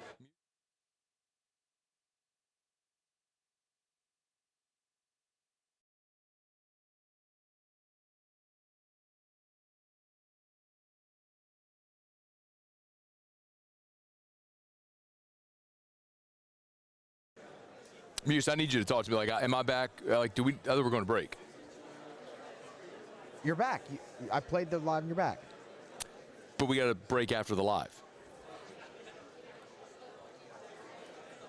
Yeah, but I thought you were going to do your other live after the stab. Okay. So all right. Do you want me to do a segment here? I'm sorry for the affiliates online. Do you want me to do a segment here, or do you want me to go to break? Break live. Brought to you by Shaw Bills Tire and Auto Service. All right, Muse, tie me in my ear then. ShawBillsTire.com, ShawBillsTire.com, with locations all over South Louisiana. Go to Shaw Bills Tire and Auto Service. I tell you, the holidays are upon us now. It's a rainy day here at Tiger Stadium, as you can see. slick roads, you want great tires over, you get them from Shaw Bills. Name brand tires at wholesale prices. The best tires on the road at the cheapest price possible. Go to Shaw Bills Tire and Auto Service. And remember, of course, if you need anything for your vehicle, if it's, you need your oil change, you need your tires rotated, you need your alignment checked, the check engine lights on. They got everything to help you with your vehicle at Shaw Bills Tire and Auto Service. So go to ShawBillsTire.com, ShawBillsTire.com. Started in Morgan City, up to Baton Rouge, all over South Louisiana now, and they're just the best because they're going to treat you like family. So they'll sell you name brand tires at wholesale prices, and they'll keep you coming back year after year after year after year after year because they're going to treat you like family. Shaw Bills Tire and Auto Service, ShawBillsTire.com, ShawBillsTire.com. It's Shaw Bills, where we keep you rolling. AFR. In South Louisiana, you can always count on good people coming together to help our children. At Dreams Come True, we grant wishes for Louisiana children with life-threatening illnesses. But to do this, we need funds. That's why we're trying to raise $100,000 for Dreams Come True by giving away the Blessed Builders School. Make your backyard's dream come true while helping our kids. Just go to dreampoolla.com and you can find out how your $25 donation might help win you a Duplessis pool. At Bayou Automotive, we believe in a sales process that puts you first. We want you to experience an easy purchase with clear pricing and great service. Let Bayou Ford and Bayou Chrysler Dodge Jeep Ram be your trusted partners in finding your perfect vehicle. The crew at Bayou Automotive is going to do right by you. ED, low T, or simply seeking to optimize your health and performance? Goodwood Men's Sexual Wellness offers a range of discreet services to address your specific needs. We empower men to reclaim their health and confidence. Visit yourgoodwood.com. I'm lawyer Collins Locke Meredith. Among the most important factors to consider when you're hiring an injury attorney is trust. You trust your attorney will put your interest first, treat you with respect, fairness, and honesty. You trust them to be there for you when you need them. At Locke Meredith, Sean Fagan and Associates, thousands of clients have trusted us to represent them, and for good reasons. Please visit us at LockeMeredith.com to learn more, and whether you hire us at all, give us a call at 272-5555. You have nothing to lose. My father, J.B. Falgu, had a vision of growth for First American Bank and the communities we serve. The bank's foundation was built on his legacy of compassion, loyalty, and dedication. Through his years of leadership, First American has prospered to heights even JB could not have imagined. I know my father would be extremely proud of the customer service and financial stability that First American provides to Southeast Louisiana. We continue to thrive because of the legacy of JB Falgu. Today, we are shaping tomorrow. We are researching how extreme stress impacts the immune system, from trauma victims to athletes and even astronauts. Our work is leading the way in sepsis treatment, saving countless lives. We're unlocking the mind with music in exciting new ways. Our Lady of the Lake Health and LSU are improving the health of our state. That's the impact of champions. Imagine the impact we'll have on the future. Together, we roar. This menu is a masterpiece, delivers every time. This is the worst party ever. Raisin Cane's! Let's go! The party is saved! Peter, Mr. Billingsley. Celebrate the holidays with Raisin Cane's chicken fingers. One love.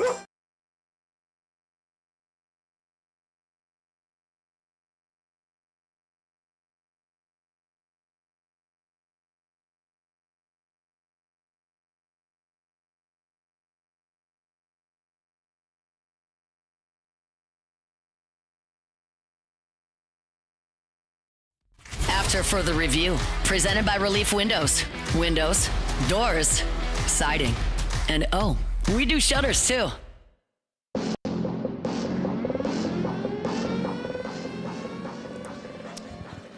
We rejoin you from South Stadium Club here on an historic day in LSU football. Lane Kiffin introduces the 37th head coach. We heard from Dr. Wade Roos, who introduced Verge Osbury, and then Lane Kiffin spoke for about a half an hour there.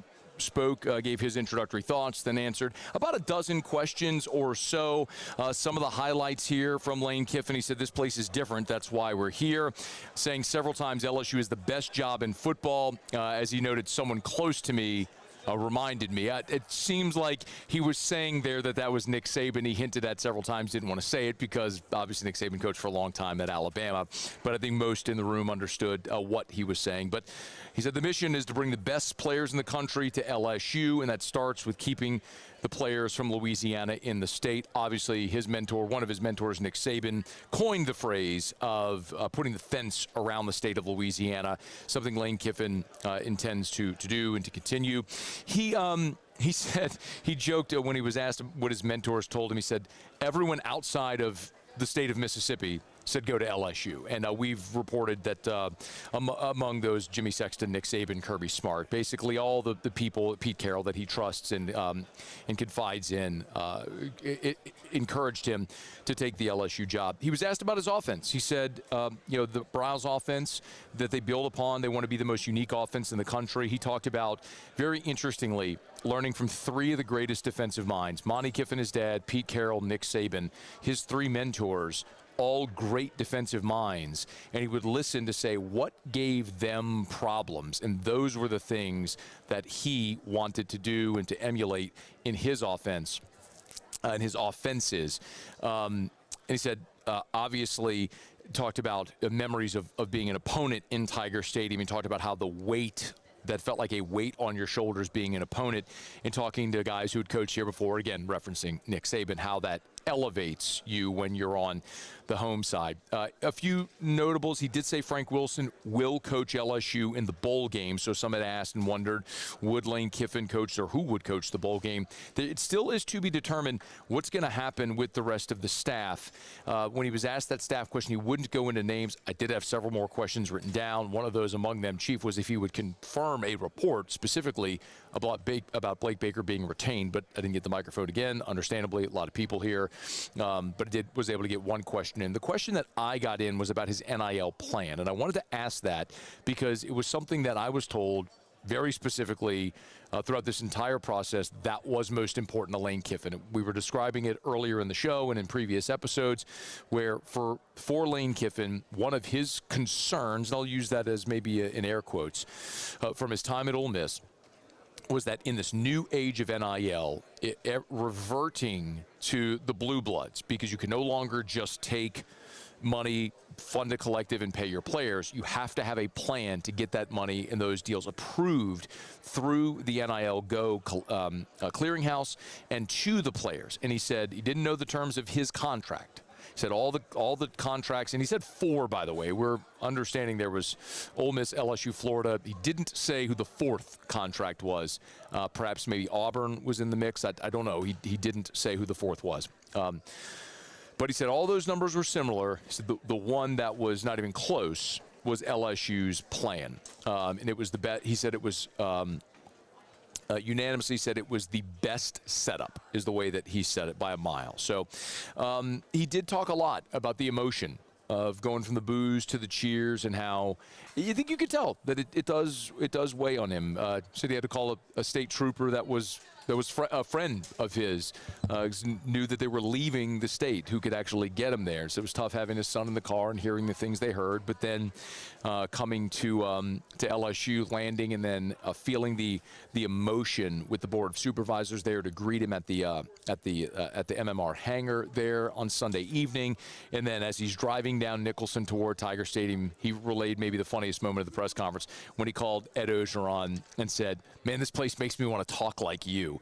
That will only fuel the fire, fan the flames of the idea that Ed Ogeron could very well be returning to LSU as a member of Lane Kiffin's staff. Again, none of those, Lane Kiffin would not go into detail about any of the staff decisions or changes, so he did not speak specifically about Ogeron joining his staff, only referring to Ed Ogeron, which, if he doesn't know it now, mentioning Coach O is going to draw a lot of conversation around here.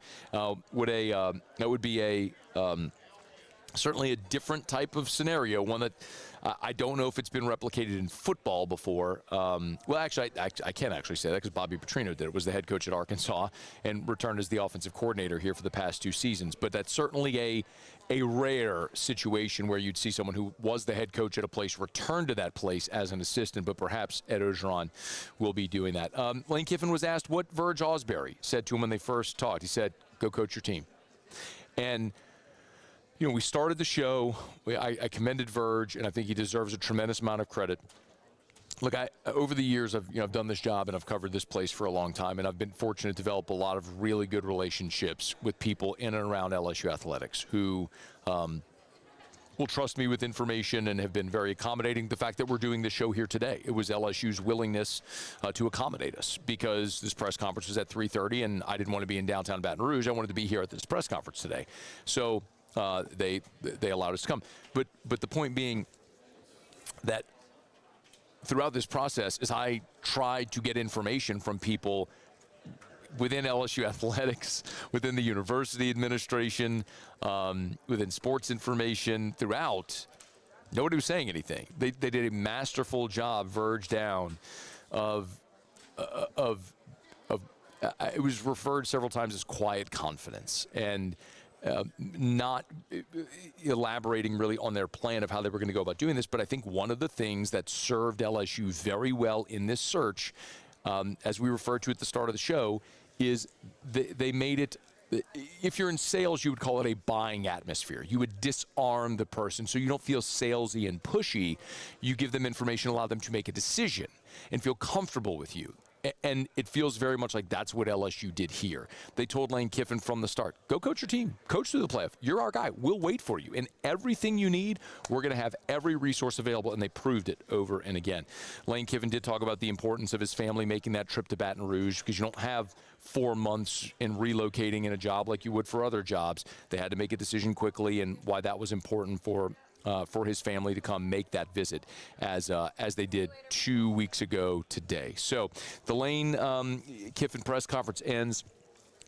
He did say that he informed Ole Miss Saturday night that he was going to take the LSU job. So the new Saturday night that officially then that Lane Kiffin was coming to Baton Rouge. So we got a lot to talk about still as we move through our final hour of the show. If any of these folks are lingering around here, we'll see if we can snag. I see behind me, I think Lane Kiffin is having a breakout session there with some members of the media, but we'll see if we can snag any of these folks. Hey, we're brought to you by our friends over at Lee Michaels Fine Jewelry, lmfj.com, lmfj.com for Lee Michaels Fine Jewelry. Remember, at Lee Michaels, we're approaching the holiday season. If maybe around Christmas you want to pop the question, gents, make sure you go to the jeweler that has helped Louisianians get engaged for 4 decades. It's Lee Michaels Fine Jewelry. 10 locations in all, 2 in Baton Rouge, Corporate Boulevard in Bocage, Mall of Louisiana, Lafayette, New Orleans, Shreveport, and online at lmfj.com, lmfj.com for Lee Michaels Fine Jewelry. Okay, y'all, it is After Further Review, and we're glad to have you hanging out with us here. We got 1 hour to go here from the South Stadium Club in Tiger Stadium, where the Lane Kiffin introductory press conference has wrapped. We'll continue to react to this wild weekend that is, and as we look forward with what we know, we'll do it as we wrap up with hour number 3 after Sports Center. AFR.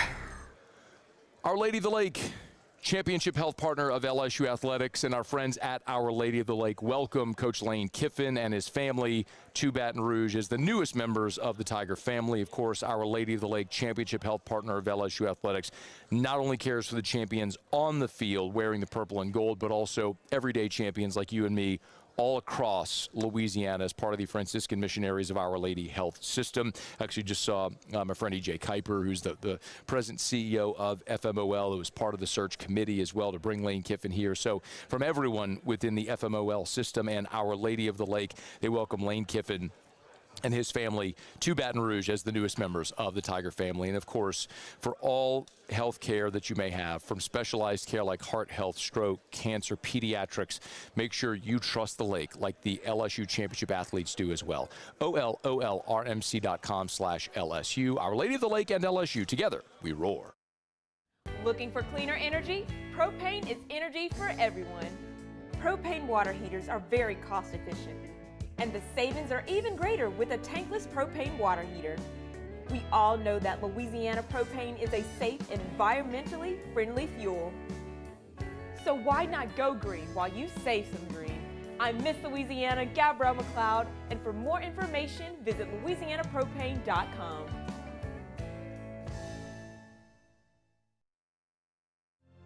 My father, J.B. Falgu, had a vision of growth for First American Bank and the communities we serve. The bank's foundation was built on his legacy of compassion, loyalty, and dedication. Through his years of leadership, First American has prospered to heights even JB could not have imagined. I know my father would be extremely proud of the customer service and financial stability that First American provides to Southeast Louisiana. We continue to thrive because of the legacy of JB Falgout. These are the luckiest ice cubes in the world. They could have been a thankless bed for an all-you-can-eat salad bar. But instead, they've been called upon to cradle and cool a crisp, refreshing Dos Equis. Looks like the lucky just got luckier. Dos Equis. Trust isn't given, it's earned. On the field, I trust my team. For my healthcare, I trust the lake.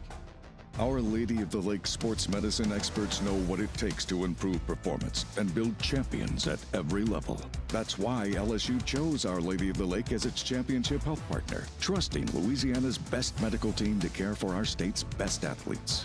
From championship athletes to everyday champions, trusted care starts here. I trust the lake.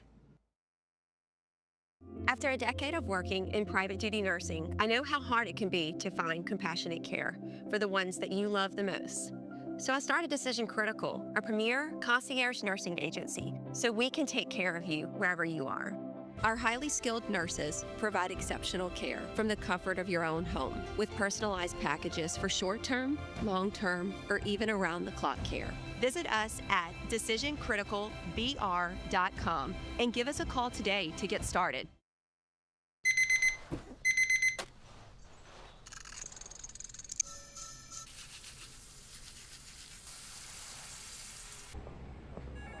Sometimes you ignore the signs, even when they're right in front of you. Problem gambling isn't always easy to spot. Know the signs. Set your limit. Learn more about healthy gambling habits by visiting us online or text or call for free confidential help now.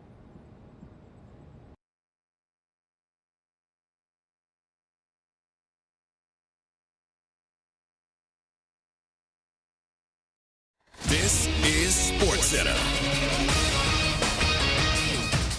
I'm Christine Lisi. The Patriots looking to run their winning streak to 10 when they take on the Giants on Monday Night Football, 8:15 Eastern, ESPN. New England's 10-2 in the driver's seat in the AFC East and tied for the conference's 1 seed. A big reason, quarterback Drake May. But health is a concern, including that of May, says Unsportsmanlike co-host Chris Canty. I want to see them find a way to be able to overcome the injuries that they're dealing with, get to the bye week, get healthy on the other side of that, and gear up for a playoff run. Because I absolutely think you have a quarterback that has the horsepower to be able to create some problems for teams once you get into the tournament. This guy, Drake May, can spin it. The only question that I have is whether or not they're going to be able to get him to the finish line healthy, because he gets hit a hell of a lot. The injuries Chris was referring to involve O-lineman Will Campbell and Jared Wilson, both out tonight. Packers defensive tackle Devontae Wyatt out the rest of the season with an ankle injury. Combine that with the foot injury of edge rusher Lucas Van Ness. Green Bay's D-line even thinner heading into Sunday's game in Chicago. Former Northwestern football coach Pat Fitzgerald is the new coach at Michigan State. He's got a 5-year deal. ESPN Radio is presented by Progressive Insurance. We make the claims process easy so you can get back on the road in no time. It's why over 43 million drivers trust Progressive. See for yourself at progressive.com. Matt Moscona. I'm very important. After further review. Say it one more time. After further review with Matt Moscona. And here we go. Live from the Raising Cane studio. Let's rock!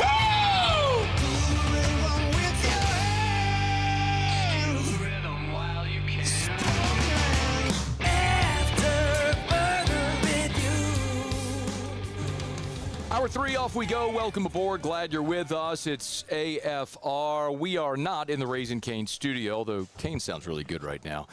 We are in South Stadium Club in Tiger Stadium here. The Lane Kiffin press conference wrapped up. Dr. Wade Roos, Ver Jawsbury, Lane Kiffin all speaking. Press conference lasted about 45 minutes, and we're very pleased now to be joined by Ross Dellinger, good friend from Yahoo Sports, who's been on Kiffin Watch like all of us, although he actually had to leave his home and everything. How are you? Thanks for coming on. Good, Matt.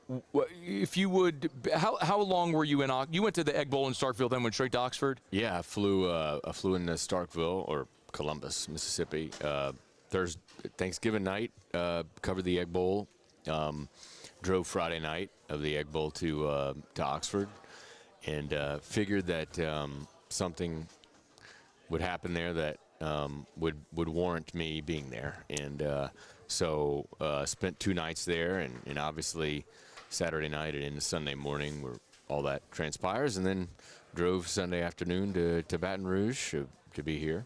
So give me a sense, if you would, of what it was like in Oxford being there for those 48 hours.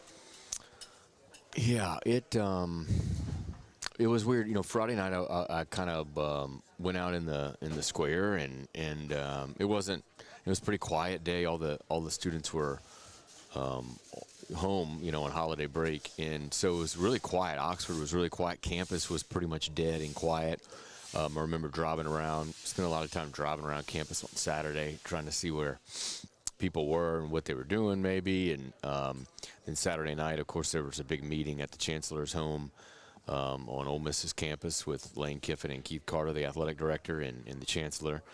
And so I staked out that for about 2 hours. As Lane referenced in his press conference, I was across the street from the Chancellor's house. And is that what he said? You're like, I see you. Yeah, and what's funny is I missed it, but Shea Dixon of On 3 asked Verge Ausberry about when he felt confident that Lane was coming. And Verge apparently said, well, we're just all following around Ross, who was following around Lane in Oxford in the car, staked out in a parking lot. And I was like, that's pretty accurate, because I'll be honest, I was having, not necessarily with Verge, but there was some communication I was keeping with LSU people so I could try to figure out what was going on. But I think there was a sense they were relying on information that I was, you know, tweeting or posting from campus, because though I think they had Lane Kiffin's commitment, you sort of never know. And I think there was some nervousness to a degree. And so that was wild Saturday night. It became apparent to me,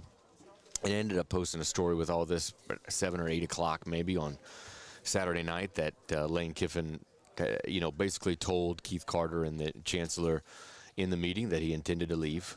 And they weren't going to let him coach the playoff. And that conversation seemed to carry over to the next morning, as Lane said today. Lane was holding out hope that he could still coach the playoff, when it was never going to happen, right? Ole Miss was never going to allow that, and there's probably very few athletic directors or chancellors at one school who would allow a coach who's leaving for potentially, arguably, their chief rival to continue to coach the team. So I'm not too surprised that happened. Ross Dallinger's with us here on site at South Stadium Club. So you referenced something interesting there, where you said LSU felt confident, or they felt like they had Lane's commitment, but you never know. Part of that feels like, and I've said this to our audience here a multitude of times over the last several weeks. Like, I don't know Lane Kiffin. I've interviewed him, but I can't purport to know the man. I know what everybody else sees. You know Lane Kiffin. You've covered him a long time. You have a relationship to whatever degree. What is LSU getting in Lane Kiffin, the person that's coming to be the football coach here? Well, I mean, number one, they're getting a guy that Nick Saban, I think I said publicly, is the best in-game play caller he's ever been around. So that's a pretty good statement from someone like that.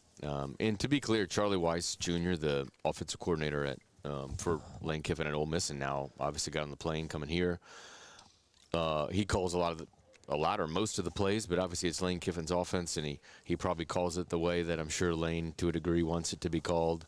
So you're getting that offensive mind and strategy and scheming and all that part. But the second thing you're getting, and I think you heard Lane say it today, and you asked the question about the NIL, the roster and roster compensation. You know, he was ahead of sort of everybody in the country when it came to the portal and using the transfer portal and how to use the transfer portal and building an NIL structure. He was ahead of virtually everybody.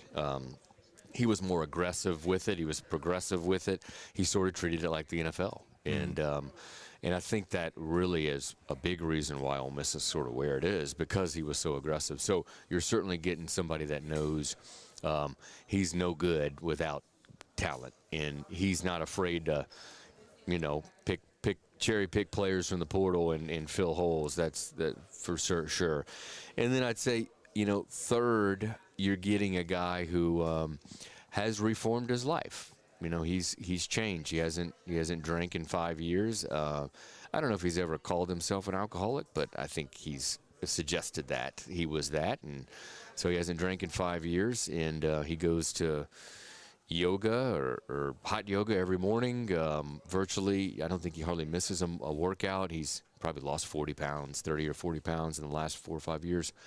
So you're kind of getting somebody who's cleaned up their life and understands a little more mature, maybe, more of a sort of family guy. He's sort of drifted into that family guy that he never really was. He's now more, and as you get older, I think that happens to everybody, and it took a little longer with Lane, but late 40s and into 50 or so, I think that's happened with him, is that he's sort of more mature, family guy, knows he doesn't need to be doing all these other things. And you've seen that transition onto the field with 3 of his best seasons that he's had as a coach. Ross Dellinger here just for a couple more minutes at Ross Dellinger. Make sure you read his stuff at Yahoo. I love you do great work, but I love that it's also free. Yeah, it's a great thing about Yahoo. There's no paywall, so make sure you read Ross's stuff. You were on the LSU beat, so you lived here, and Lane Kiffin. How do you think Lane Kiffin and Baton Rouge and LSU fit? Lane has been, gosh, I think he said 7. This is his 7th school, right? So I think he said it's his 6th head coaching job. Yeah, 6th head coaching job. Los Angeles, right? Well, the Raiders, Tennessee, USC, FAU, Miss, LSU, Ole Miss. Yeah. 6. So this is 6. So he's lived in a lot of different places. I mean, think of South Florida, in Knoxville, North Mississippi, and obviously on the West Coast in LA. He's virtually gotten each kind of, at least for football, college football is concerned, he's sort of got each, except the Midwest, and he's not a cold guy, so he wasn't ever going to. Born in Lincoln, Nebraska. Yeah, but he hates the cold. Yeah, so it was like the Penn State job was open, and I don't know if that's what he was referencing. He kept referencing a 4th school that was in the mix for him. I asked him afterward, walking out, who the 4th school was, and he said I purposely did not mention it. And then he wouldn't tell me. So, but I assume it was Penn State, and there was not a chance ever he would go there, right? It's way too cold. Like, not a chance he would go there. So, to that point, he's probably going to love the weather here. Outside of, South Florida, wherever he's been, this has got the warm weather. It's an easy flight across the Gulf of Mexico to perhaps his favorite place, Boca. He's still got a house in Boca and a boat. He goes down there a lot. So I think that he talked about the sort of feeling the power of LSU when he got to the hangar, and the board was there, and boosters and political figures also there, that he just sort of felt like the whole state was on board. And you can tell that, these jobs are all fairly similar, LSU, Florida, even to a degree, Ole Miss, especially in this era, but and maybe Penn State was the other school. I think that they're so similar that these decisions come down to just 1 or 2 little things. In listening to him talk, this decision which separated LSU was a couple things, maybe little things, which is people around him, Jimmy Sexton, Nick Saban, Pete Carroll, telling him it's the best job in the country. And I think part of that is the state, right? It's the only power conference school in the state, and how the state rallies behind like the purple and gold and all that stuff.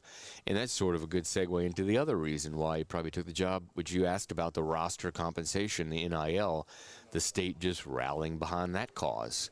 Right, I saw some boosters here. Gordon McKernan was walking out. Obviously, he provides millions in NIL money to the roster. I mean, I think I think for all those reasons, you know, he chose LSU and he seems to have fit here. You know, I was at lunch today and one of the questions was, will Lane come to like lunch and just bullshit around and chat it up in the back room? And no. He's going to be working in the football facility, or he's going to be on his boat, or doing yoga. Like, you know, he's just not a guy that's going to like cut it up at Phil's. Maybe when he has to, but he's not. He's going to be working, and when he's not working, he's probably going to be spending it with his family or on a boat somewhere.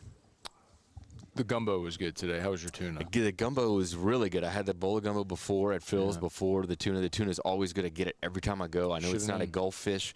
Or what is a Gulf fish? But I don't know if it's from the Gulf. But anyway, it was good. And there's a lot of other fish that I normally would get down here, like trout or something like that. But the tuna there is always amazing, and the gumbo is spectacular. I love tuna. It's my favorite fish. I saw you eat it, and I was like, I should have gotten that. I'll do it next time. Next time. The mushroom is very good on top, too. I'll let you buy lunch next time. All right, That'd be good. All right, Ross Dellinger from yahoosports.com at Ross Dellinger. Great work. Thank you. I appreciate it.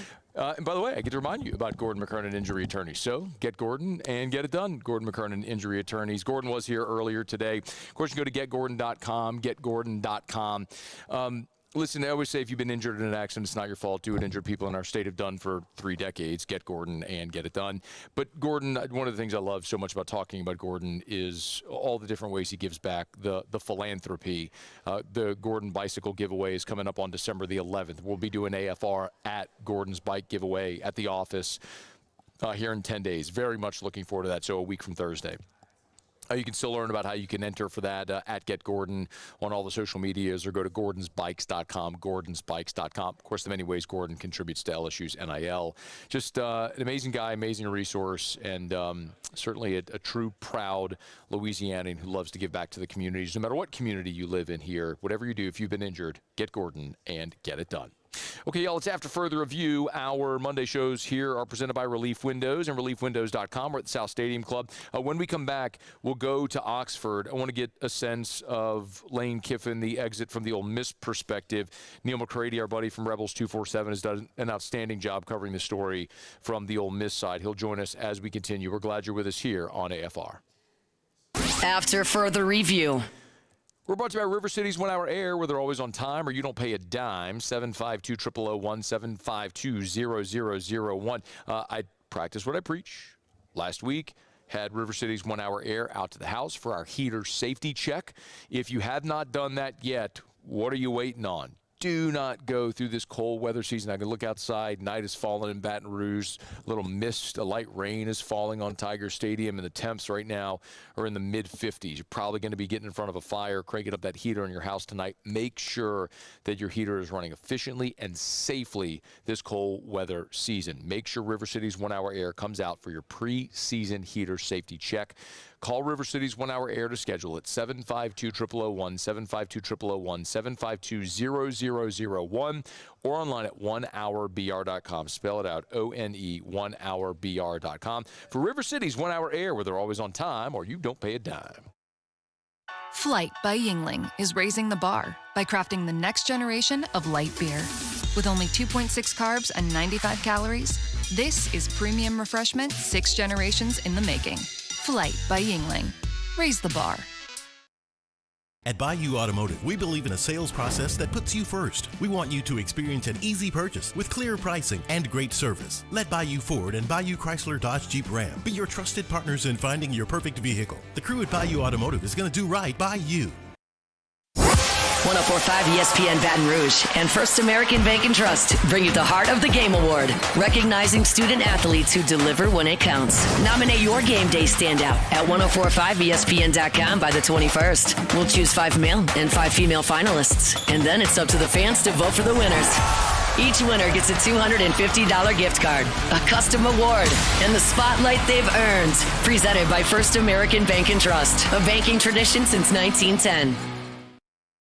This menu is a masterpiece. Delivers every time. This is the worst party ever. Raisin Cane's! Let's go! The party is saved! Peter, Mr. Billingsley. Celebrate the holidays with Raising Cane's Chicken Fingers. One love. Looking for cleaner energy? Propane is energy for everyone. And when you're cooking with clean, affordable propane, you're cooking with gas. In the wintertime, nothing heats a home like Louisiana propane. And when you need hot water, propane's got you covered. Oh, and you won't regret that propane generator when the power goes out. I'm Miss Louisiana, Gabrielle McLeod, and to find more information and to find a propane dealer near you, visit louisianapropane.com. Attention diesel mechanics. River Parish Contractors has an immediate full-time opening with benefits. Valid licenses and TWIC card is required to apply. Call or text Big Jake today at 985-479-9858 or go to rpcontractors.com and click on Apply Now. Come be part of the team that values hard work, has a high standard of excellence, and delivers projects on time and safely. River Parish Contractors. Let's get building.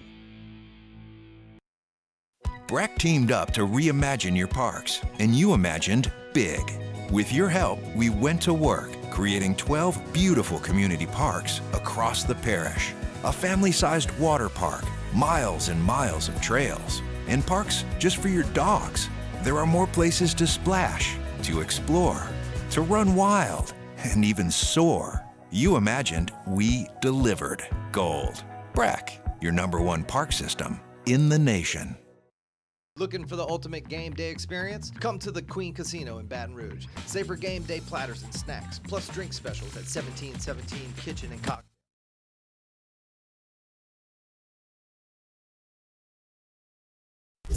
After further review, presented by Relief Windows. Windows, doors, siding, and oh, we do shutters too.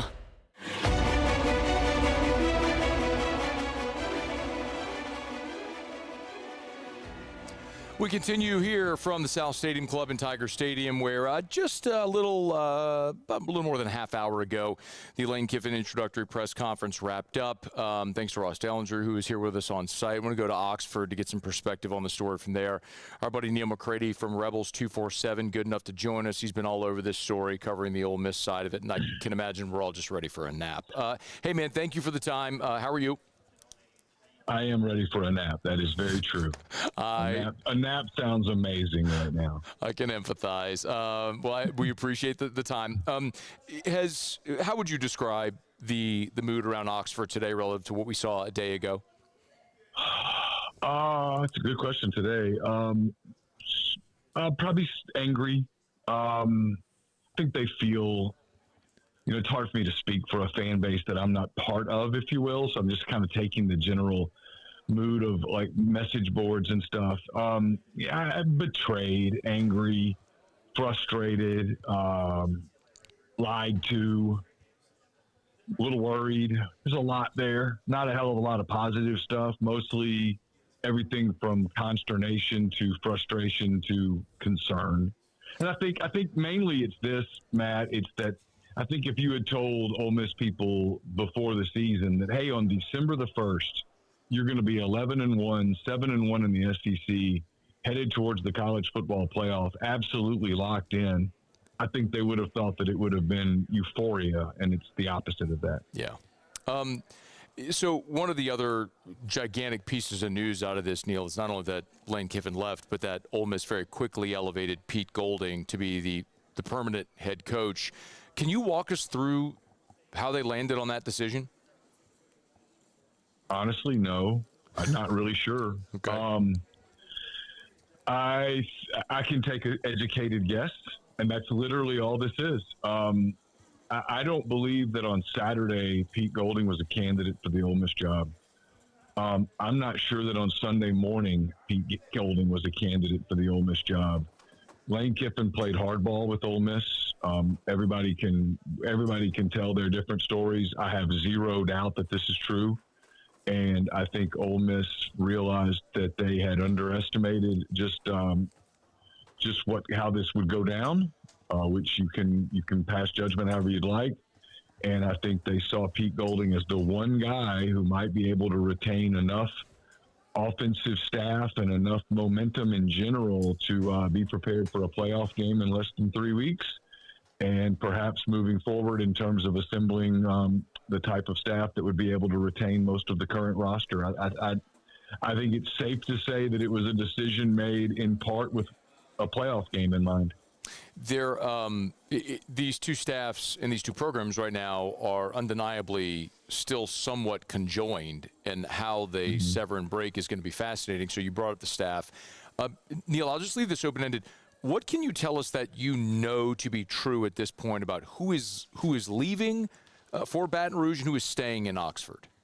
It's a great question. The Ole Miss's defensive staff, I believe, almost in its entirety is staying in Oxford.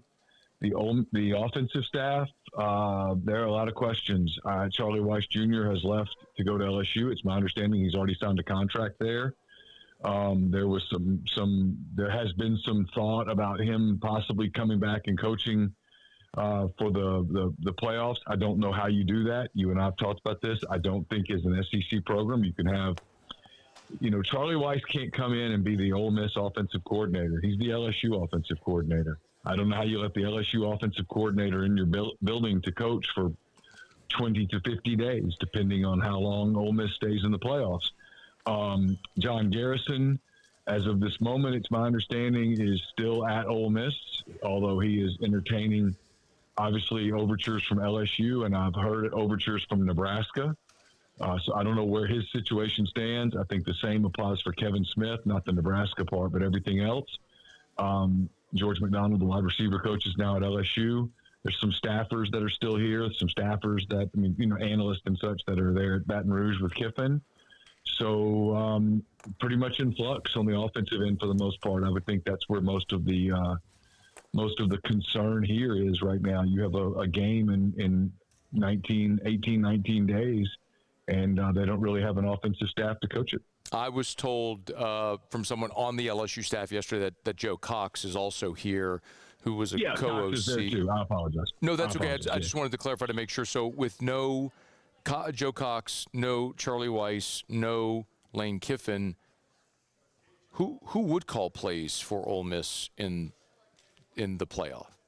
I would assume at this point it would be Joe Judge, the quarterback's coach, former New York Giants coach. I would assume that he would do it. I think Fisher Ray is still here, one of the analysts. It would be, it would be difficult. Yeah. There's no way around that. It's Charlie is the primary play caller. Lane is a brilliant offensive mind who sees things in real time and helps with adjustments and gut feelings and stuff of that nature. So you are asking to replace a lot and do it in less than 3 weeks. Just a couple more. Neil McCready is with us from Rebels 247. He's on Twitter at Neil McCready. Make sure you give him a follow. Great time to find the site if you haven't yet. If you want the Ole Miss news throughout all of this, the roster fluctuation is going to be a big part of it as well, Neil. And there have been a lot of reports. I don't know what to deem credible and what not to deem credible because I don't cover Ole Miss on a day-to-day basis. So what can you tell us about current players on the Ole Miss roster and who may be staying, going, opting out, or anything along those lines? I've heard nothing about opt-outs yet. Obviously, it's early. There's some rumblings, but I've heard nothing that I could put, any stock into at this point in terms of sourcing. Look, I think most of these guys will want to play in the playoffs. They've earned the right to play in the playoffs. It's a chance to compete for a championship. One of 12 teams that's going to have that opportunity. So I'd be surprised if you had opt-outs of the playoffs. Now, once the playoffs are over, obviously we all know who the names are. Guys that I think obviously Lane Kiffin is going to want to try to bring with him. Once that time arrives, January 2nd, Ole Miss has an opportunity here, a window to try to close that down. You can try to get those situations taken care of where they don't enter the portal, but in a world where you see a Q1 Lacey or a Winston Watkins Jr. enter the portal, maybe some other guys. I think you don't have to be a genius to figure out one of their top choices would probably be LSU. Now they're going to get, like everyone else, Matt, everyone tampers. Everyone's going to be after those kinds of players. So, those guys are in a world where everyone's a prospective free agent, those guys are going to have their options. Last thing, what about the early signing period is Wednesday. We've already seen a number. I think it's 4 maybe Ole Miss commitments that have decommitted. You please correct me if I'm wrong. What do you anticipate for Wednesday? I think most of their defensive commitments will stick. I think a lot of their offensive commitments won't. They'll have to scramble a little bit. The way this program has been built under Kiffin, it's been pretty reliant on the portal. I would think that obviously in year one under Golding, that means that they'll have to dive into the portal on the offensive end, which is kind of what they're used to doing as a program. Again, so and that's no knock on Lane. It's just the way that he's built this program here. I think they'll do a lot of that, and then it'll be curious to see moving forward. The next class, does Pete Golding shift from a portal-dependent program to one that's more reliant on high school talent? And if he does, is he able to recruit that talent successfully? And there's no way to know those answers yet. I have a feeling this is not the last time I'm going to be calling you in the coming days and weeks. But we appreciate the time. Thank you very much. Absolutely. Take care. All right. That's Neil McCready from Rebels 247. Make sure you get him on Twitter at Neil McCready. We're brought to you by First South Farm Credit, firstsouthland.com, firstsouthland.com. Thinking of buying land, your first call should be to First South Farm Credit. So log on to firstsouthland.com. It doesn't matter if you need 1,000 acres for agriculture. We've played some of the testimonials of some farmers, cattle farmers in the state of Louisiana who have dealt with First South Farm Credit, telling stories of, their lender meeting them on the side of the road to sign paperwork on the hood of a truck, if that's what it took. They'll go above and beyond for you. Amazing Louisiana-based people who are here in Louisiana, but also with branches in Mississippi and Alabama as well, and they can help you buy land anywhere in the lower 48. So if you want to buy land, First South Farm Credit can help. Go to firstsouthland.com. That's firstsouthland.com. All right, it's after further review. We are rolling along here from the South Stadium Club. We've got about 30 minutes left in the show. If you want to get a question, comment in, email us, tweet us, text us in the 225-396-4400, 396-4400, 396-4400. Lots of ways you can get involved in the show. A tumultuous weekend there in Oxford, but it landed with Lane Kiffin as the LSU head football coach, as we suspected here for some time that it would. LSU gets it across the finish line. They've got their new head coach who was introduced, and now he assembles a staff and builds out a roster for 2026 as hopefully LSU is back on the path toward competing for championships again. We will continue here on AFR, presented by Relief Windows. After further review. Well, our family Black Friday tradition, another year in the books. We woke up on Black Friday, and despite the fact that Kiffin Watch was going on, we made our way over to Clegg's Nursery, got our Christmas tree, and you should do the very same. It is an amazing time to get by Clegg's Nursery. Any of the 4 locations, Siegen Air Airline, LA 16 in Denham, Mid-City on Don Moore, and the Garden Center on Greenwell Springs. And when you pull up we went to the Siegen Clegg's. And you pull in the parking lot, they had the big 13 to 15-foot trees in the front of the store this year. Usually they keep in the yard at the back, but it was incredible to walk up to see these giant, like Griswold family Christmas trees. But they have trees of all different sizes. So make sure you go pick up your family's Christmas tree at Clegg's Nursery at any of the 4 locations. They have amazing selection of poinsettias as well and tons of Christmas decor. So get on by any of the 4 Clegg's Nursery locations. And be sure to tell them that Matt sent you in. See our friends today at Clegg's Nursery. Gulf Coast Bank and Trust is giving our customers the power to bank anywhere, anytime during this challenging event. And we're right there with you. Our mobile banking app is a smart way to manage your money and time. Gulf Coast Bank and Trust, the bank that cares about you. In South Louisiana, you can always count on good people coming together to help our children.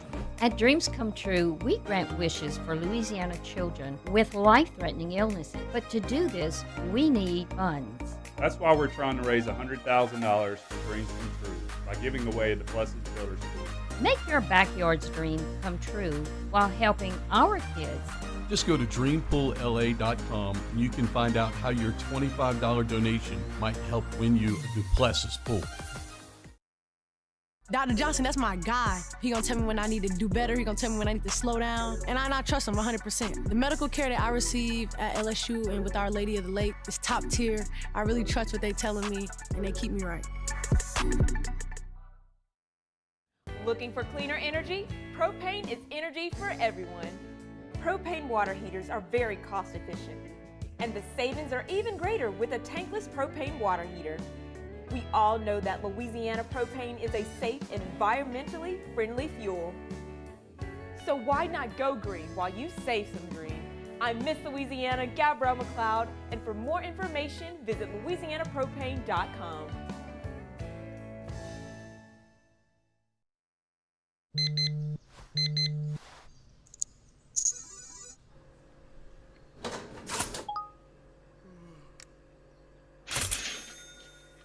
Sometimes you ignore the signs, even when they're right in front of you. Problem gambling isn't always easy to spot. Know the signs, set your limit. Learn more about healthy gambling habits by visiting us online or text or call for free, confidential help now. I'm Lawyer Locke Meredith. If you're battling an insurance company because of a wreck not your fault and they're not calling you back or being fair, whether you hire us at all, give us a call, 272-5555, or email LockeMeredith, Sean Fagan and Associates. You have nothing to lose. Hello, I'm Collins Meredith. If you've been injured on the job, you likely have a workers' compensation claim, but you may also have a tort claim, which opens up significant recovery rights not normally available for a work injury. If this is you, call us or come see us at Locke Meredith, Sean Fagan and Associates. At Auctioner, we know healing is a team sport. That's why we've partnered with world-renowned orthopedic surgeon Dr. James Andrews to create the Auctioner Andrews Orthopedics and Sports Medicine Institute. Whether you're a professional athlete or a weekend warrior, our team of specialists are dedicated to getting you back in the game. So whatever your reasons are for reaching your personal... After further review, presented by Relief Windows. Windows, doors, siding, and oh, we do shutters too.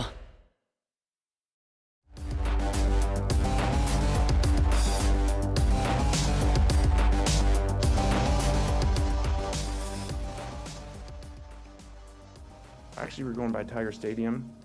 I called one person. I called Ed Ogeron. And I said, hey, man, all I can do is, man, this place just makes me want to talk like you right now. I did. I was like, we were in the car, and the kids were in there, and I was like, and the coaches, and they're like, what are you doing? I'm like, I don't know. I'm like channeling Ed right now. I was like, I'm feeling him. Like, I rolled down the window, and I was like, go Tigers to the fans. And I'm like, so I called Ed. I said, I don't know what's going on, man, but I'm feeling you right now. Certainly the funniest moment, the greatest moment of levity of the press conference there, where Lane Kiffin discussed channeling his inner Ed Ogeron there. That's going to be a really fascinating development, as we've heard multiple reports throughout the past few weeks, as this has seemed like it was going to become a reality with Lane Kiffin becoming the coach. Certainly a very strong possibility where I believe most of it has been agent-driven from the Ed Ogeron side. And it's why this. By the way, that's a very common thing. That's what agents do. Agents that are good at their jobs get their candidate mentioned for jobs. I mean, that's how you create a market and create buzz and awareness, and it's how the game is played. So I don't know that Ed Ogeron was ever really a candidate for the head coaching jobs at Arkansas or Oregon State, as maybe had kind of been rumored or reported, but I do think very much so that he wants to get back into coaching, that he wants to coach again. And I do believe that Ed Ogeron would accept a job on Lane Kiffin's staff if offered. I do not know if that's something that has been offered. And Neil McCready, who was just with us, said the entire defensive staff is expected to stay there in Oxford. So that would leave the door open for Lane Kiffin to retain this defensive staff, which means if you did bring in someone, if you brought in Ed Ogeron, playing the hypothetical again, I do not know. I'm being very candid with you. I do not know anything there.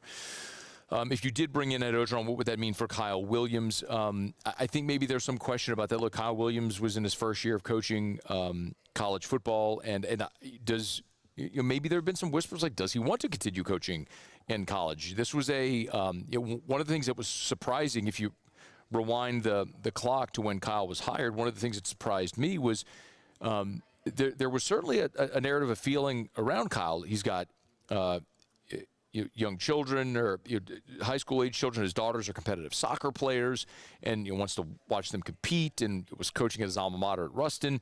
You come into this ecosystem and you have this crazy year with all the expectation and then the disappointment, and Brian Kelly gets fired and now a new staff, and you get caught up in that and say, is this what you want? I don't know the answer, but that's something that Kyle Williams may have to answer if he does stay on staff, or if he's invited to stay on staff. That's obviously a decision that Lane Kiffin will have to make. When he was asked about the staff, he didn't talk about names specifically.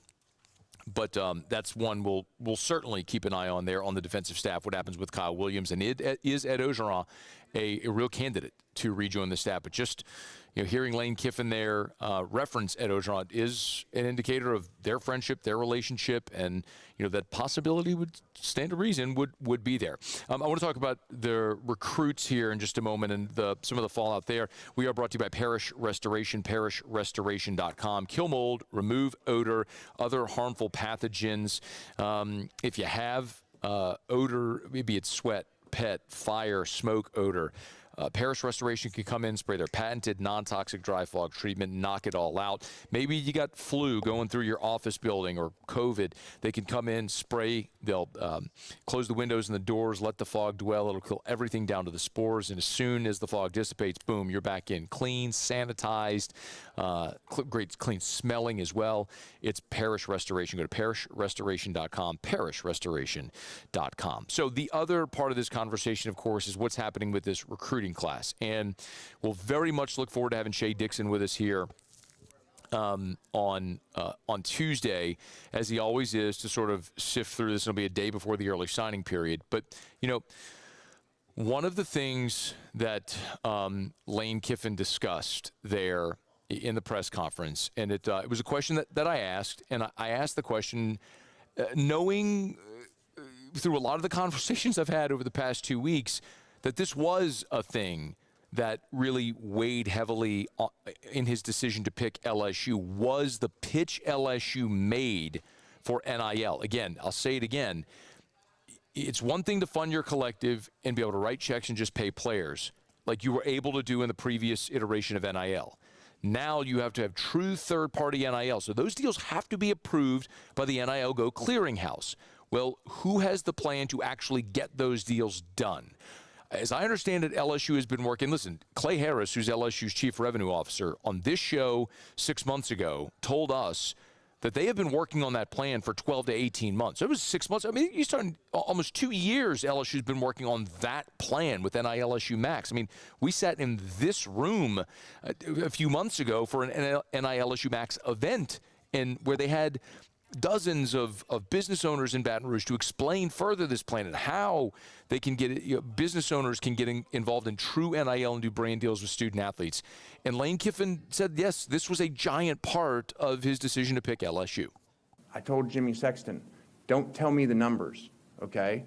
I want to make a decision that has nothing to do with money for me. Now, tell me the numbers in the plan for what the money is for the players, because that's everything in that area to me. It was very important and very critical, and Verge and his team had a really, really good plan.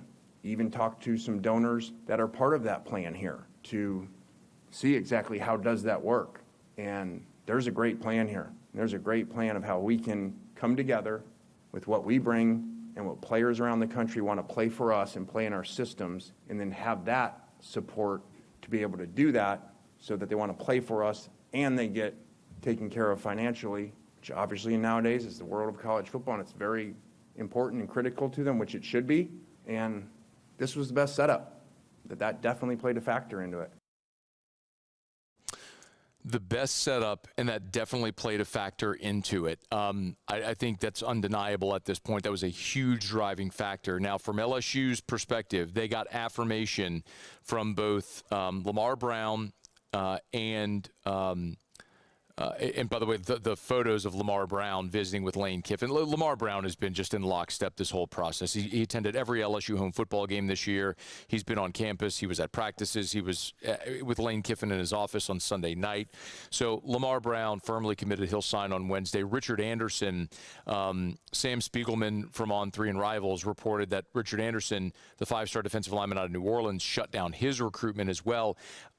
I was told today from someone close to Richard Anderson and this recruiting process that a big part of that Richard Anderson affirming his decision involves Frank Wilson being on staff. Now, I think everybody wants Frank Wilson on staff, but you heard Neil McCready with us just a bit ago. Kevin Smith has been the running backs coach with Lane Kiffin from his time at FAU and then through Ole Miss. He's been with him almost a decade.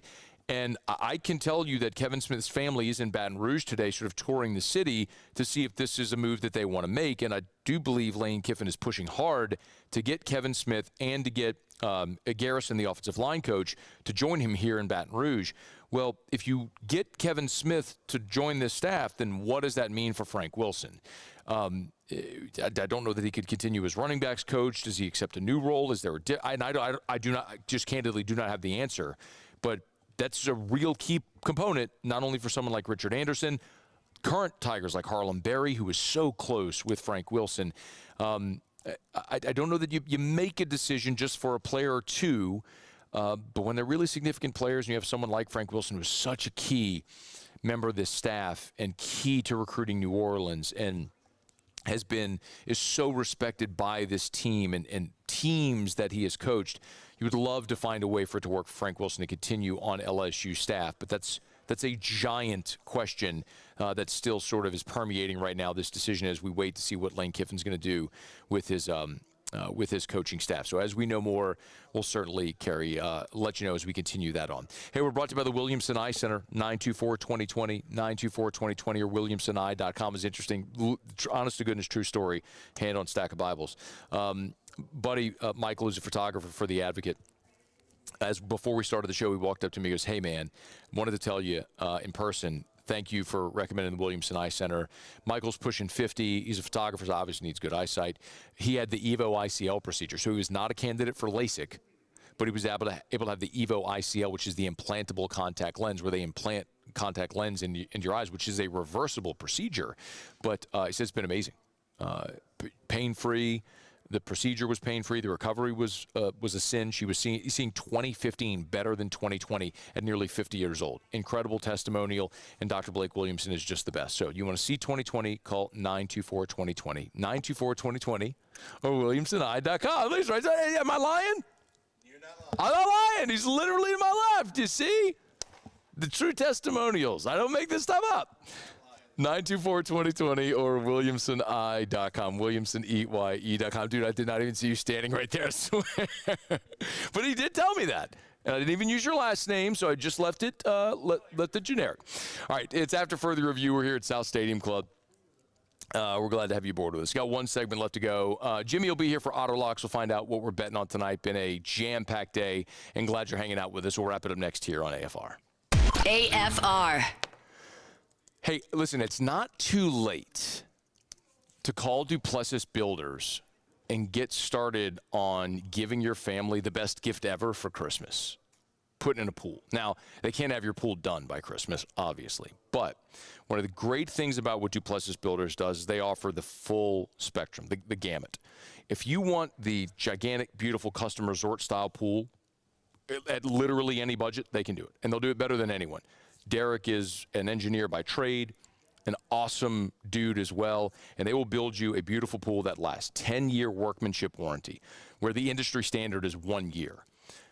But they also have, like, let's say you want something smaller, something a little more petite, whatever it may be, or anything in between, they can do it. And you can go to their website right now. They have 11 different pool designs already made, where you can go in, choose your finishes. You can even put down your deposit or pay for it on the website right now. DuplessisBuilders.net.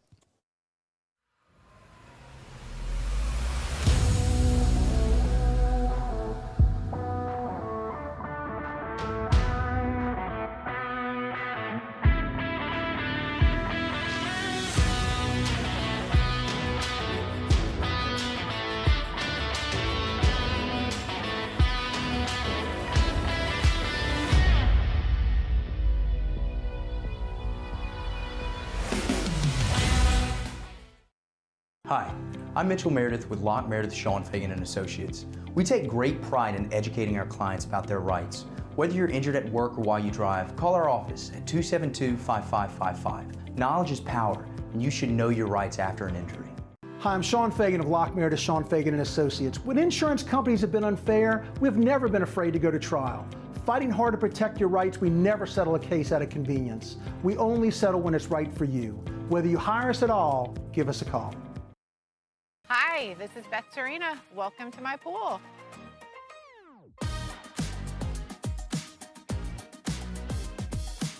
The first time I saw this beautiful pool, it exceeded every expectation that I had. They were able to get everything we wanted in this pool. It is a beautiful pool. We live out here, we eat out here, we watch TV out here. This is like our living room outside. We love this pool and everything about it. When we decided to build our pool, we called a great friend who is one of the best pool builders in the country in North Louisiana, and we said, who would you choose to build a pool in Baton Rouge?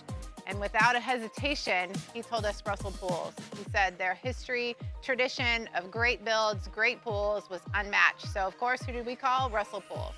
The advice I would give to anyone looking to build a pool is first call Russell Pools. They'll do an incredible job. It'll be incredibly organized. It'll be time efficient, and you will have your pool in no time.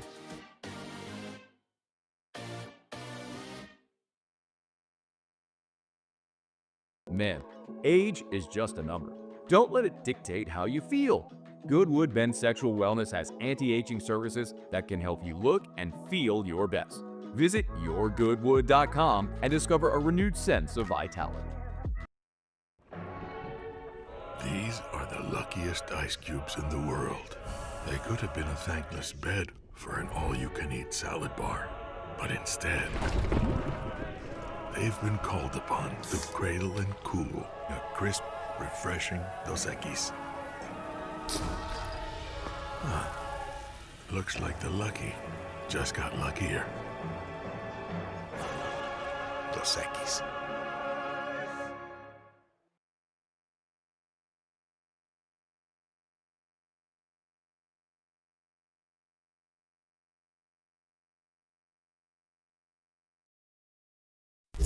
After further review, presented by Relief Windows.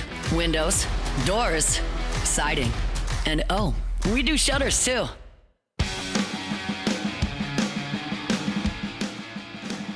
Down the stretch we come, final segment here on a Monday edition of AFR presented by Relief Windows. Always appreciate Brandon Holly and the great team over at Relief Windows for the awesome work they do. Check them out at reliefwindows.com. All right, one thing left to do. Let's find out what we're betting on tonight. It's time for Otterlocks. Otterlocks. All right, time to win some money. Presented by Total Maintenance AC Repair. Same-day service means you will never sleep hot. 480-1000. We are Total Maintenance. I think it's safe to say that I won the bet.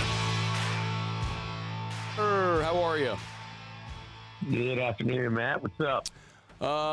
Just putting the finishing touches on a wild weekend that was, but Tigers move forward with their new coach. It's a rainy day, and I get to go home, watch Monday Night Football, and hopefully get in bed early tonight, man.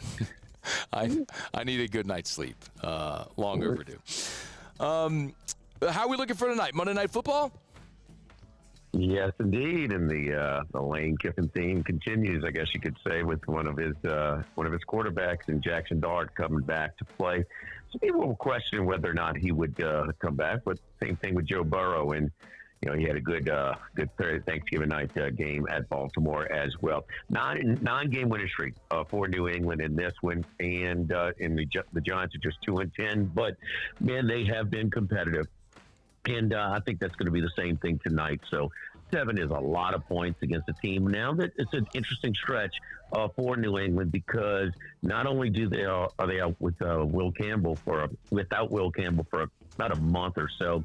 Another offensive lineman is out this week as well. So maybe that'll help the Giants rush defense, who's been near the bottom of the league this year. But I think a more competitive game tonight. So we're taking the Giants plus the 7. Giants plus the 7 there in New England on Monday Night Football. Where are you tomorrow? We're at Mike Anderson's on Lee, just off of Nicholson, 11 a.m. to 1 p.m.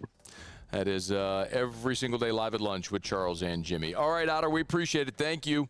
All right, good luck. Thanks, man. Be well. It's After Further Review. We are brought to you by Supper Club. They're closed tonight. I'd imagine the Kiffins probably won't take too long before they find their way over to Supper Club. You can get your reservation at supperclubbtr.com, supperclubbtr.com. Closed Sunday, Monday, but open Tuesday to Saturday. And with the holidays nearing, what an awesome way to go treat your family that's in town for the holidays to an amazing meal, the best meal that they'll have at Baton Rouge or anywhere, and the best dining experience anywhere as well. When we talk about the Sagrera cuts, the only place you're getting them is at Supper Club.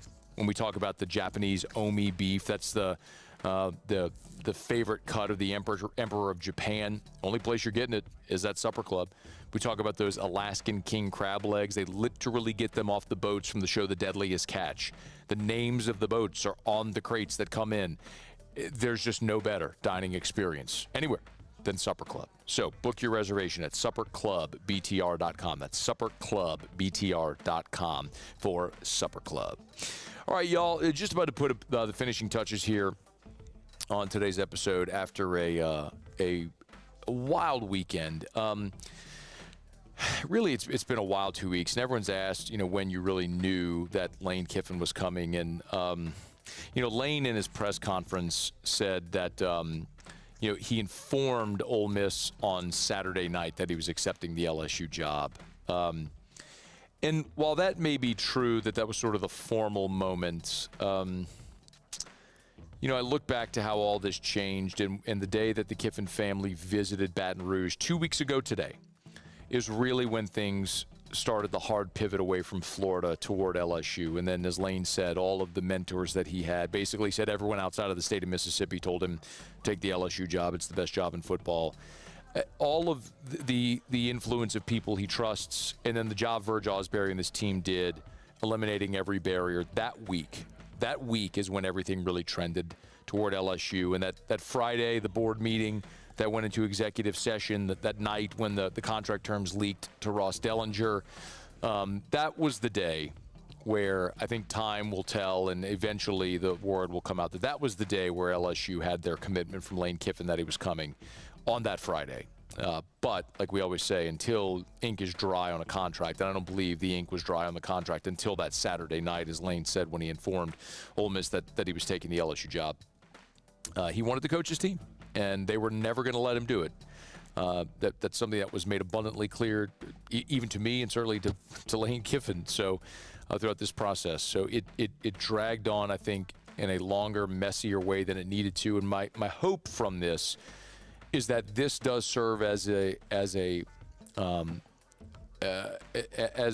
impetus to change the calendar. And I don't know how they do it. And this is going to be a conversation that people way smarter at higher levels of pay than me are going to have to make. But is there a way to start the season earlier so it finishes on New Year's Day, so you can have a coaching cycle? But if you continue with the December signing period, it's impossible necessarily to do that. But they're going to have to do something, because I think Nick Saban said it best. This isn't a Lane Kiffin issue. It's not an Ole Miss issue. It's not an Ole Miss issue. It's not an LSU issue. This became so ugly and messy because the college football calendar necessitates something like this if you want to hire away a coach from a team that's still playing. Now, it could have been handled better, I believe, by Lane or by Keith Carter, but ultimately it's done. Lane Kiffin is LSU's head football coach. Now he hires a staff, he recruits a roster, and LSU begins their path, hopefully, back toward championship level football. And that all starts right now. And we'll be here every step of the way. Muse Pauly back in studio, Cassie on site. We appreciate it. Y'all have a great night. We'll see you tomorrow at 3. AFR. As we get on down the road, we remind you about Rev, R-E-V, Let's Rev, Let'sRev.com, Let'sRev.com. 90 years, 90 years of local service, 90 years, and presently 70,000 Louisiana homeowners and business owners trust Rev for their internet, for their cable, for their home automation, whatever it may be along those lines. Rev, you get a local call center right here. When you call Rev, you're not getting AI, you're not getting an answering service, you're not getting a call center overseas. You're getting a call center right here in this market with people from here that answer your phone call, that are there to help. They give you a better customer service experience and, quite honestly, a better product. 5 gigs of amazing internet service in a fiber network, so it's buried. You don't have to worry about trees knocking the lines down and your cable or power going out or your internet going out. Let'sRev.com. R-E-V. Let'sRev.com. Trust isn't given. It's earned. On the field, I trust my team. For my healthcare, I trust the lake. Our Lady of the Lake sports medicine experts know what it takes to improve performance and build champions at every level. That's why LSU chose Our Lady of the Lake as its championship health partner, trusting Louisiana's best medical team to care for our state's best athletes. From championship athletes to everyday champions, trusted care starts here. I trust the lake. Attention diesel mechanics, River Parish Contractors has an immediate full-time opening with benefits. Valid licenses and TWIC card is required to apply. Call or text Big Jake today at 985-479-9858 or go to rpcontractors.com and click on Apply Now. Come be part of the team that values hard work, has a high standard of excellence, and delivers projects on time and safely. River Parish Contractors. Let's get building. These are the luckiest ice cubes in the world. They could have been a thankless bed for an all-you-can-eat salad bar. But instead, they've been called upon to cradle and cool a crisp, refreshing Dos Equis. Huh. Looks like the lucky just got luckier. Dos Equis.